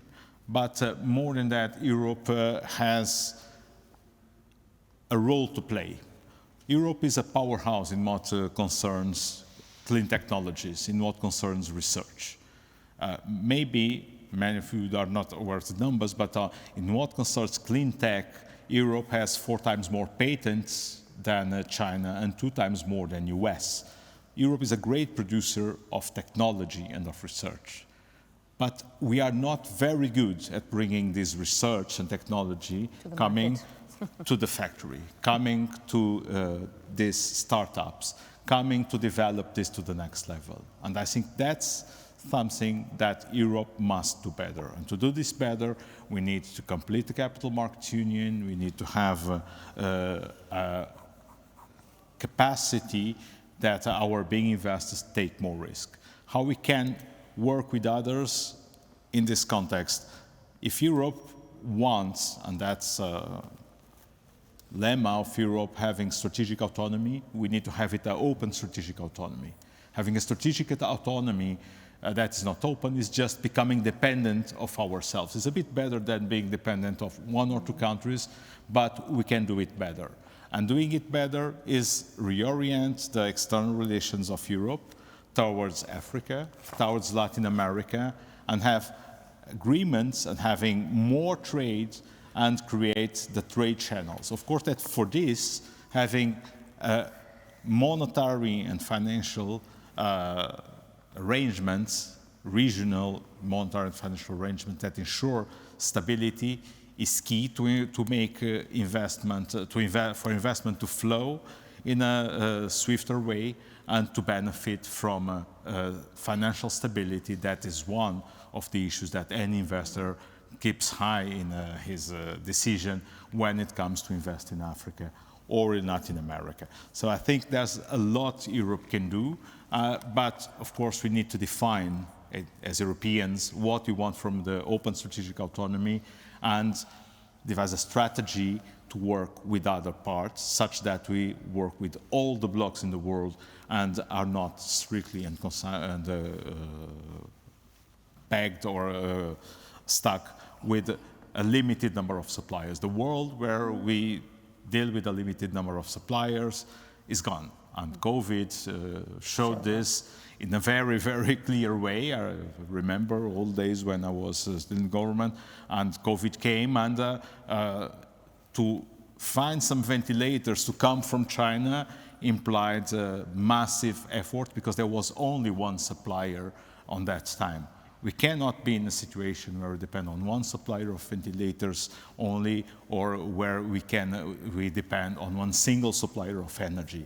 We need to have multiple, we need to work with other blocs, we need to work in an open way where we share value, where we use our technology, we work in Brazil or in Chile or in Paraguay or in Côte d'Ivoire or Morocco, and where we share value. We produce, we create jobs, we create skills there, and we benefit from the skills as Europeans. And I think that's the only open strategic autonomy that can benefit Europe and at the same time create prosperity and foster financial stability in the rest of the world. Thank you also, Ricardo. And this is just the first panel, ladies and gentlemen. So this is just the beginning of 2 days in which we hopefully will also find answers to quite a few of the questions and doubts that have been raised so far. I actually thought I would have time for 2 rounds of questions, but probably not, because we still have a 4th speaker, a hidden fourth speaker, who pre-recorded a message for us that we are going to listen to and to watch. And that is Luís Pereira da Silva, who very recently was, until August 2023, Deputy General Manager of the Bank of International Settlements, also has an extensive experience in international organizations as well as in government. Before joining the BIS, he was also Deputy Governor of the Central Bank of Brazil and had worked in various positions for the World Bank as well, served as Chief Economist for the Brazilian Ministry of Budget and Planning, and as Brazil's Deputy Finance Minister as well, in charge of international affairs affairs, so someone whose views we would also love to listen to. So let's see if this works, if we can do magic here or not. Hopefully we have... Ladies and gentlemen, I'm Luis Avazu Pereira da Silva, and thank you for the opportunity to participate, even if only virtually, to this event. I thank the organizers, the Academia das Ciências de Lisboa, Banco de Portugal, and the Robert Triffin International Associations. 80 years provides a long enough perspective. We all know that the Bretton Woods system had an essential role for restoring global macro-financial stability in a period of great financing needs for post-World War II reconstruction. It functioned as a global public good. Yet, the Bretton Woods system ultimately failed due to the overextended US dollar liabilities over the rest of the world and excessive balance of payments deficits. We know all that, but let's not focus on why it failed, but rather on what lessons can be given us today from its decades of success. That is important because we are facing today a bigger but similar challenge: the need for global macro-financial stability, the need for great amounts of short-term liquidity, and long-term financing for the transition to net zero. A new green Bretton Woods idea is not entirely new. The spirit of Bretton Woods is to provide public goods, liquidity and international currency, long-term loans, and institutions forming an international monetary system. It was put in practice by the Marshall Plan to rebuild Europe. So first, 80 years later, we need a new green and fair Bretton Woods. First, we need to construct a consensus around a narrative for fighting climate change. It requires global multilateral urgent collective action. It is a global negative externality. I called it a green swan, a recognized market failure that no single region, country, actor in society can address alone. It needs a significant amount of financial resources, around 2% of global GDP in investment for the transition. It requires help in developing countries that do not have these resources to finance their transition. It needs regional and multilateral agreements to use both existing funding, public and private, but also innovative sources of global financing, and it can be organized into a global framework. The principles of the Paris Accord, in the Conference of the Parties, the actions of the G20. Now, second, we need a roadmap laying out the concrete elements of such a new Bretton Woods. An institutional framework. Start using existing institutions like the IMF, the World Bank, the system of regional multilateral development banks, the alliance of public banks under the Finance in Commons initiative, the many regional monetary, trade and financial agreements and arrangements among groups of countries. And then also agree on creating a special fit-for-purpose agency or institutional framework, a vehicle for channeling resources and guaranteeing their sustainability and value over the medium-long term. Financing. Start using existing resources and existing commitments. The MDBs, the private alliances such as the Glasgow Financial Alliance for Net Zero, to begin implementing existing plans. And then enlarge the scope of resources that can be mobilized to leverage more resources, international taxation, new issuances of SDRs, enhance the issuance of green financing and bonds. Then how would the new green and fair Bretton Woods work? To become operational and in whatever institutional configuration, the process is quite straightforward. More green projects making the transition to net zero need to be financed in a sustainable way, primarily in poor developing countries. In addition, some poor regions of the world need insurance against extreme weather events and the financing of damage and repairs. At their inception, green projects in developing countries are profitable but present a perceived financial risk for investors in addition to a liquidity risk. So they need both long-term financing and short-term money, the very essence of the Bretton Woods logic in post-World War II in Europe and the world. Therefore, the suggestion is To work on the liquidity front, the G7 could reallocate all or part of their current SDR holdings to poor developing countries that have committed national determined contributions objectives with pledges to net zero and well-formulated strategies detailed in their country climate development reports. Now, while SDRs are not a currency, they can be used to mobilize hard currency liquidity to launch and pay for the current expenditures of a green project. The regional monetary arrangements of central banks in Africa, the Americas, Asia, and Europe can also contribute to short-term liquidity funding.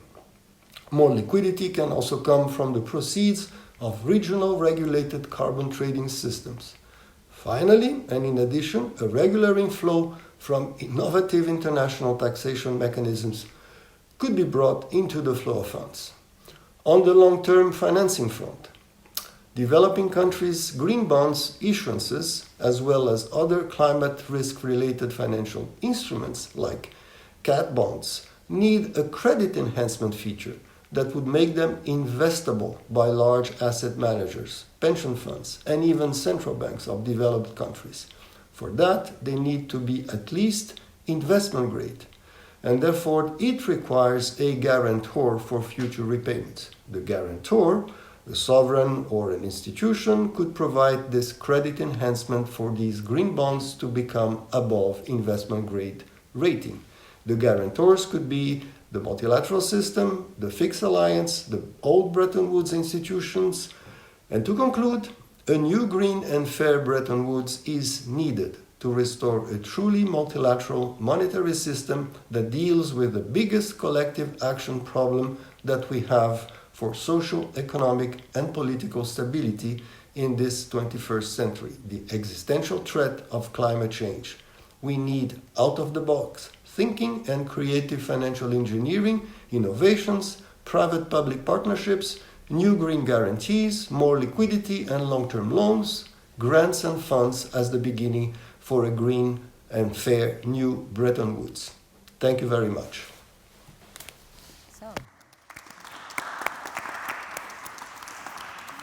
That was actually an inspiring video, wasn't it? In many ways, summarized a few of the points here with a more positive attitude, perhaps. Fine. So, in the interest of time and in the interest of the audience, I guess, perhaps we could have a few questions. I think we could use a few minutes instead of having a second round of questions. Perhaps, I am sure we will have some questions in the audience. Already one. Christian Guimet, of course, has the right to reply. Don't worry. I won't start a debate with my Renato friends. I remind our meeting in Rio 25 years ago. But just a question for Renato. He said that there is no possibility to have a lender of last resort in the present system. Well, in fact, we don't have it, and this is for me the main aspect of the Triffin dilemma. But what do you think about just to allow IMF to issue SDR not as a basket, but as a genuine currency, as we did from the AQ to the euro?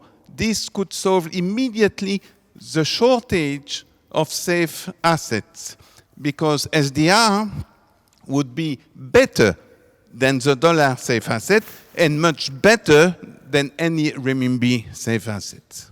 Thanks. Perhaps we could have a few more questions and we put them together and then I distribute them, please.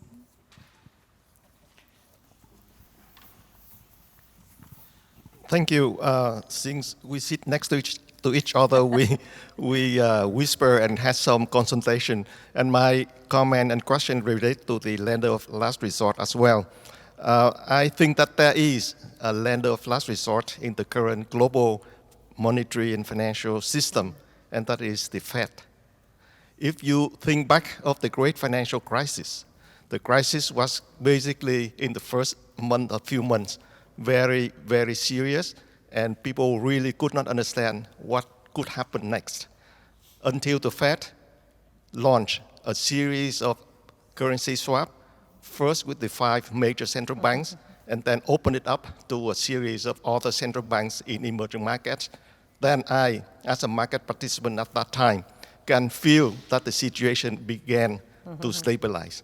And in fact, if we have a dollar-based system, the creator of the dollar, the Fed, is the lender of last resort. And even with the money market funds, it has become also the buyer of last resort. So we do have it. Whether or not it is desirable is a different question, but technically, we do have a lender of last resort. Well, more questions? So these two, we know these 2 questions are going, we know who to. So, Renato, I think you can start now. We have more. Okay, Nazaré, please. I would like to thank, first of all the presentations. They were very interesting, and also to congratulate the organizers for this seminar. I am, in a way, I'm skeptical regarding the creation of regional monetary currencies as a way to cope with the multilateralism crisis. We can see, for example, the case of the EMU. It is a currency union, and I think that the euro has not managed to be an international currency able to compete with the dollar. So it does not have the same power, the same capacity, and it is not for sure a currency with the same exorbitant privilege that was mentioned today. Regarding the perspectives that, for example, Professor Renato Flores mentioned, of creating an alternative big currency area, not a regional one, but another block that can be a competitor with the dollar. And I think that he was mentioning the idea of creating a currency area between the BRICS. I don't know. I'm in a way also skeptical if this could reduce the conflict and the tension that exists today between the blocs. I don't know if this would be the better solution. I think that the world could be even more fragmented, more divided, if we go that way. I don't know if this could be interesting even from a political and geopolitical point of view.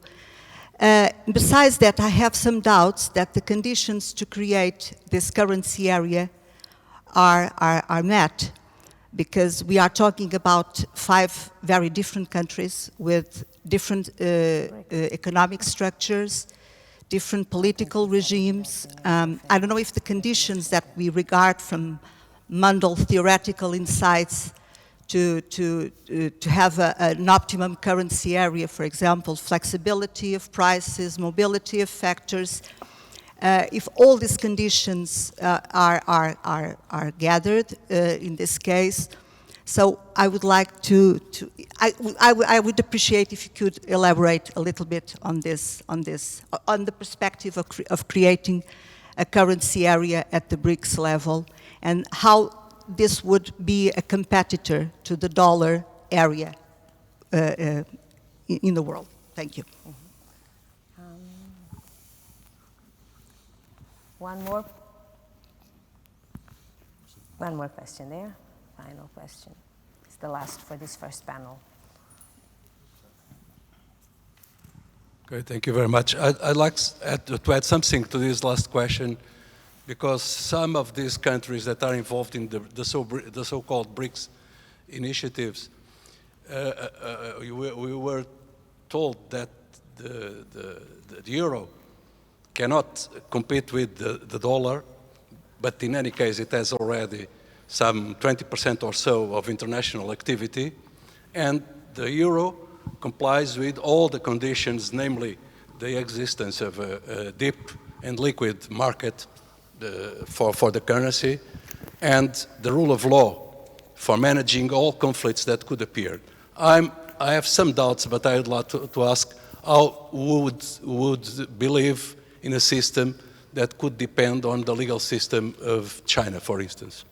Another question is We are talking about regional initiatives, but it's impossible, in my view, to have regional initiatives without being complemented with strong revisions at the center of the system, namely at the IMF, at the World Bank. What do you think about the governance, for instance, of these institutions as a complement? Thank you. Right, so thank you. So I'm going to organize this, and I'm going to start exactly with Governor Bru, so that Renato and Ricardo have time to think about this. And perhaps with this final question, actually, on the revisions of the system, and how do you see, I mean, we criticize the functioning of the multilateral, of the Bretton Woods institutions, the way they were built, the way they are functioning currently. How can they evolve? How do you think the IMF, the World Bank, etc., how do you see changes there that could make their multilateral role more prominent and effective? Okay, thank you. I think maybe to come to the issue that was raised at the beginning, can regional monetary union can contribute to improve the system, given, and this is the reality, we all agree that we need more multilateralism. We all agree that the current system is not perfect, but we know that there are challenges and difficulties in improving it. This is a reality. Now, what do we do meanwhile? That's why we tend to think that regional integration is a step forward, whether it is in monetary union, in a form of cooperation, because it's easier to go in a type of cooperation that will facilitate the common working of several or a group of countries. But we feel it is a step forward while addressing the biggest issue at the international level, which is very difficult to solve, because we've been talking about that for years, and we still see how difficult it is. In our case, for example, already today, in our area, the CFA is becoming already a reserve currency in the area. Because of its stability, of its liquidity, many countries around us, citizen, economic unit, are already using it as a reserve currency, because it's very stable, and it is available, it is very liquid. So, because the regional currency have the same principle in terms of solidarity, in terms of cooperation, in terms of coordination and so on, we feel it's a step forward to move. Secondly, I think we need to address the bigger issue of the liquidity at the international level. This is the main issue, and I think Nicolas has raised it.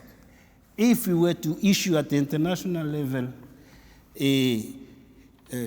not an SDR, but an international currency that will be based upon the real need of liquidity of the international system, I think we'll have really not solved all the problem, but move forward in a big step. And I think, to come back to your question, at the international level, yes, the current Bretton Woods system has done a lot of positive things.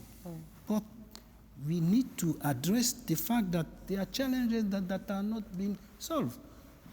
Climate change, cost. Energy transition, cost. In our region, in Africa, security, cost. Food security, cost. We need a system at the end of the day that will provide adequate liquidity for the whole system. Yes. And that's why I would tend to agree that while it is difficult, yes, there has been improvement, for example, at the IMF, we have been, the African countries have received additional chairs, there has been progress and so on. That's good. But the big question is the liquidity. Because when we face so tremendous shock that we need to address, that the one I mentioned, we need liquidity, otherwise it will be impossible. How do we do that? And this is where really the key question is.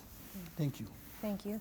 And perhaps now moving to Ricardo, just very, very briefly, because the questions before we go to the grand finale of this of this panel. But Ricardo, I mean, some of the questions we've heard José de Matos and Nazaré Costa Cabral talking about the role of the dollar still, and whether alternative currencies could actually sufficiently compete with the dollar, the de-dollarization, if that would ever work or not, that the euro already has a significant position in the markets, has, you know, it's a 25-year successful history in many ways. Are we using the dollar as a currency in the same way that we use English as a working language just because we're used to it, or is it impossible to change? I'll stress what José de Matos said about the role of the euro. It's already 20%. I think that the euro could have the ambition to be more prominent as a currency for trading, for international trading.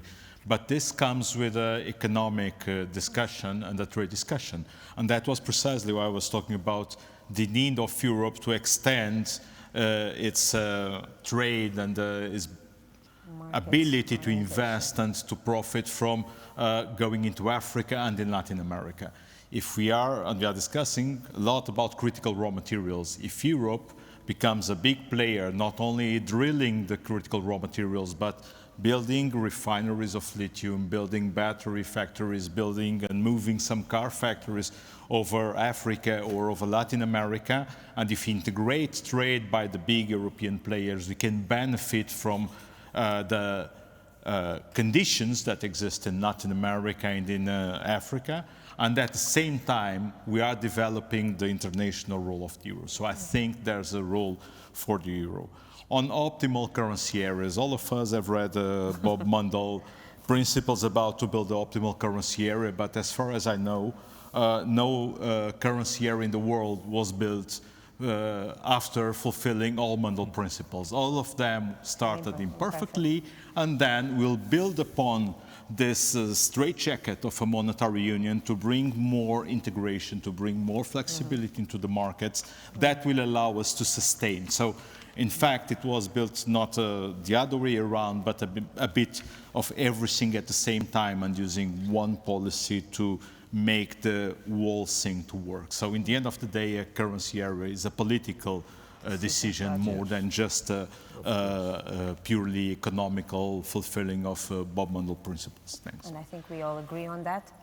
Renato, it's your turn. You have big questions to answer, and I appeal to your power of synthesis for all of this. Okay. Can the BRICS be dangerous in a way for the conflicts that we are already seeing? Would it help to have them as a stronger competitor with the dollar, for example, with a common currency? Is it really impossible to have a lender of last resort? Is it because we already have too much debt? What's the situation? Is the Fed just a nominal lender of last resort? And no.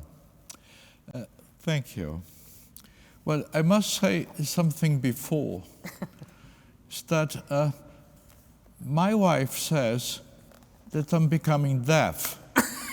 And I love her and I fear her. And most of the time she's right. So regarding the questions from the audience, I think I heard your questions, but I missed a few points.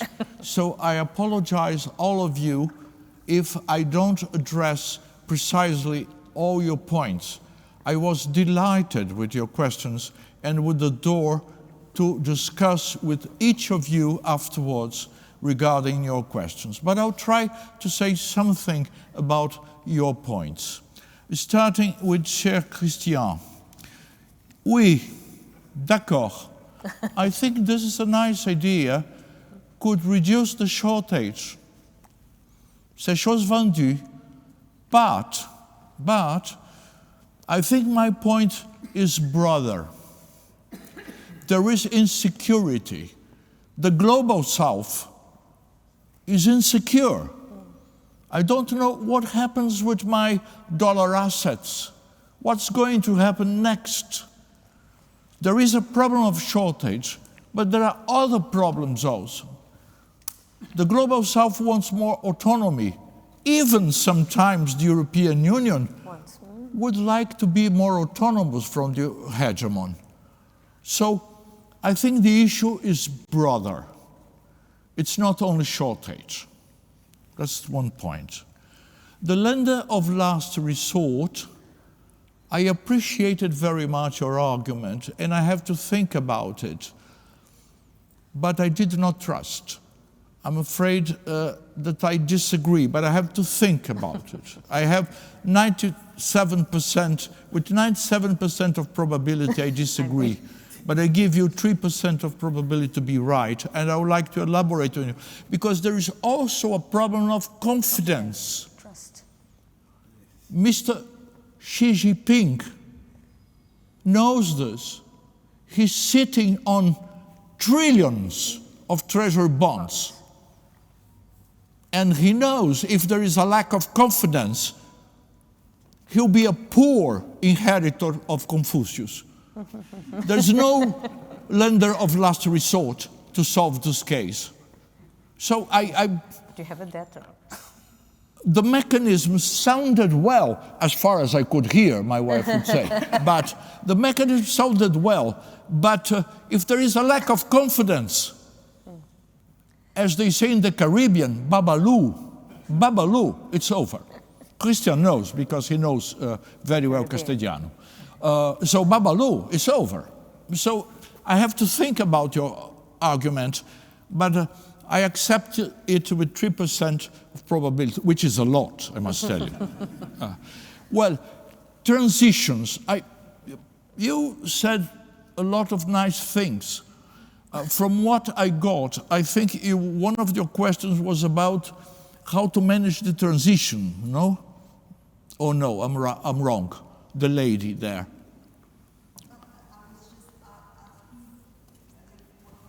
Now, zero. No, only image, no voice in the TV. Conditions. Huh? Conditions. Conditions. Well, conditions for what? For alternative? Oh, sorry.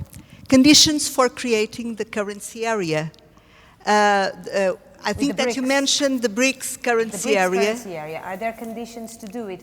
Would it not make geopolitical tensions even more tense in a way? How would that Not transition. I didn't mention transition. Okay, I'll take this broad question, but I would like to talk to you afterwards. As regards your question, and even the question for the gentleman there, let me say 2 or 3 things. First, I did not pledge for the renminbi. Of course, the renminbi, if there is a partial substitution, is a candidate. But I did not pledge for the renminbi. I think, and I would prefer to see a more chaotic situation with other currencies as well. And even the euro, I will address the euro after, if you allow me, 2 words on European Union, which I know quite well, by the way. I know. So even the euro can be reinforced. So I did not pledge for the renminbi, and personally, I think the transition would benefit for other currencies. First point. Second, Antonio Gramsci, this crazy thinker who died in jail after decades imprisoned by the fascist Mussolini government and wrote hundreds of papers and cadernos with very interesting ideas, and he's the one responsible for the revival of the idea of the hegemon in political science. He used to say that when the hegemon resorts too frequently and systematically to violence, he's weak, he's insecure. So my point, and the point of my colleagues in the Global South who are working with me, is to appease the hegemon. No one wants to get rid of the dollar, but wants to kindly oblige the hegemon to share power. So to share instances in the international monetary system. I see the lady is smiling at me and said, "Oh, you dreamer. This is poor dream." I don't know, because you can constrain people in different ways, but I'm a pacifist. I don't want to constrain by violence, but you can create realities. So this is another point. It's not to take out the dollar. This would be complete chaos for even for Mr. Xi Jinping. Nobody wants this. But you ask Mr. Modi if he wanted the renminbi to be a very important reserve currency, he would say, no. Okay? Of course. So we are going to move to uncertain times, but it's better than atomic times. Okay? That's the point. To move to uncertain times, and then you can have local coordinations. You can have local coordinations. You can...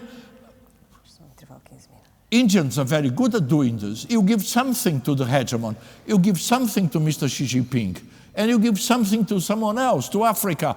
And you accommodate the situation. What is impossible is the hegemon who wants to grab everything in the international monetary system. And he's unable. Starting with the shortage of dollars. So Christian, well, he worked out another solution, but we have to reduce his role. He's going to lose exorbitant privilege, but it's not going to end. He will enjoy exorbitant privilege for decades. Maybe, I don't know. Okay? So, and then you have the problem of transition. NERCSI studied the transition in the interregnum moment. And I think Christian read and liked too much NERCSI arguments. So NERCSI was completely against more than one reserve currency. But you have other authors. I can agree nowadays, well, everything happens in California, is for multiple currencies. So you need coordination. There are coordination problems, and the gist of NERCSI's argument was coordination, lack of coordination between the British and the American banks, and of course with the French playing their part, naturellement, because Albion la Perfide was still there, so they played their part and they contribute to jeopardizing the interregnum period.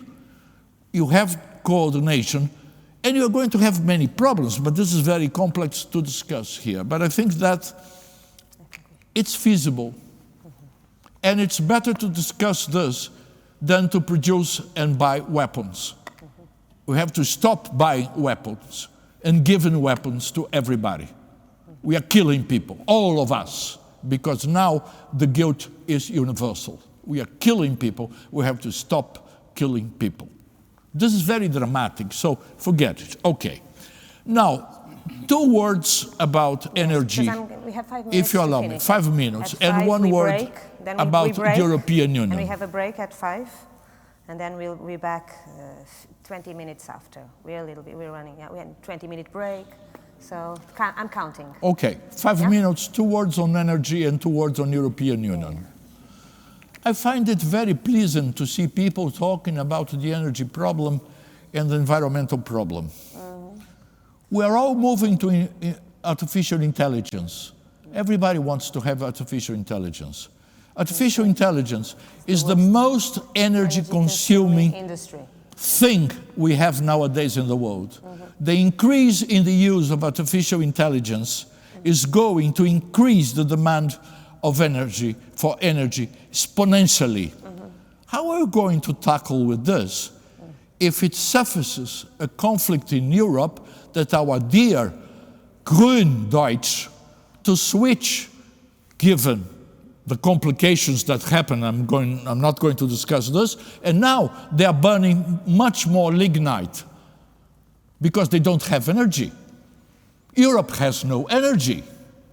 That's why they are so happy with our green energy. They want to teach us how to do it, to pay, and that we export all the green energy to them. No. It's because it's a global problem. So it's because it's a global problem. It's for everyone. It's a global problem. We need a global solution. It's a global problem. But then You talk to the Germans. They are using more carbon. Yeah, that's so there true, is an that's issue true. here that I don't know how to solve. Everybody wants artificial intelligence. And now to add the final pepper, Butsoloka, Indonesian, my favorite, which even worse. European Union. More trade, more exchange, more collaboration. Mercosur European Union agreement, nearly 25 years old, going to 30. There will be champagne in the 30 years old party, and hasn't been signed. That's an opera buffa. To be kind, because we are in an old religious establishment. That's an opera buffa. Everybody thinks change, but Europe has wonderful things which are very good for Latin America, of course, and for my dear African friends. I was in a meeting with my African colleagues discussing this. Europe has the common agricultural policy, which is outrageous, allow me. So France takes the blame, but behind France there is Poland, and there is my dear Italian friends also. So the common agricultural policy is a protectionist instrument. It has evolved thanks to decades of fights in the WTO and all that. But the common agricultural policy doesn't allow Europe to sign free trade agreements with powerful agricultural economies. Europe next year is going to charge the carbon border tax because they are going, the European douane, the customs people are going to say, well, there is a lot of carbon in this product, more than there is in Europe. Beyond the tariff, there's extra charge. Europe created REACH about chemical products, which we tried to sue at the WTO, couldn't manage because there were coordination problems. So what is Europe? We adore Europe, but we don't trust Europe. We don't trust Europe. We have water, we have food, as my African friends, we have critical materials, we have green hydrogen. We want to share this. I think that first of all, these ecological devices that you produce, you should send them to Germany because Germany is polluting again. So here, I think we enter a very complicated, I'm sorry, Mr. Chairperson, but what I could say is the following. We, Global South, we adore Europe, but we don't trust Europe, and we don't expect Europe to contribute in this peaceful and slight change of the hegemon. We don't see this.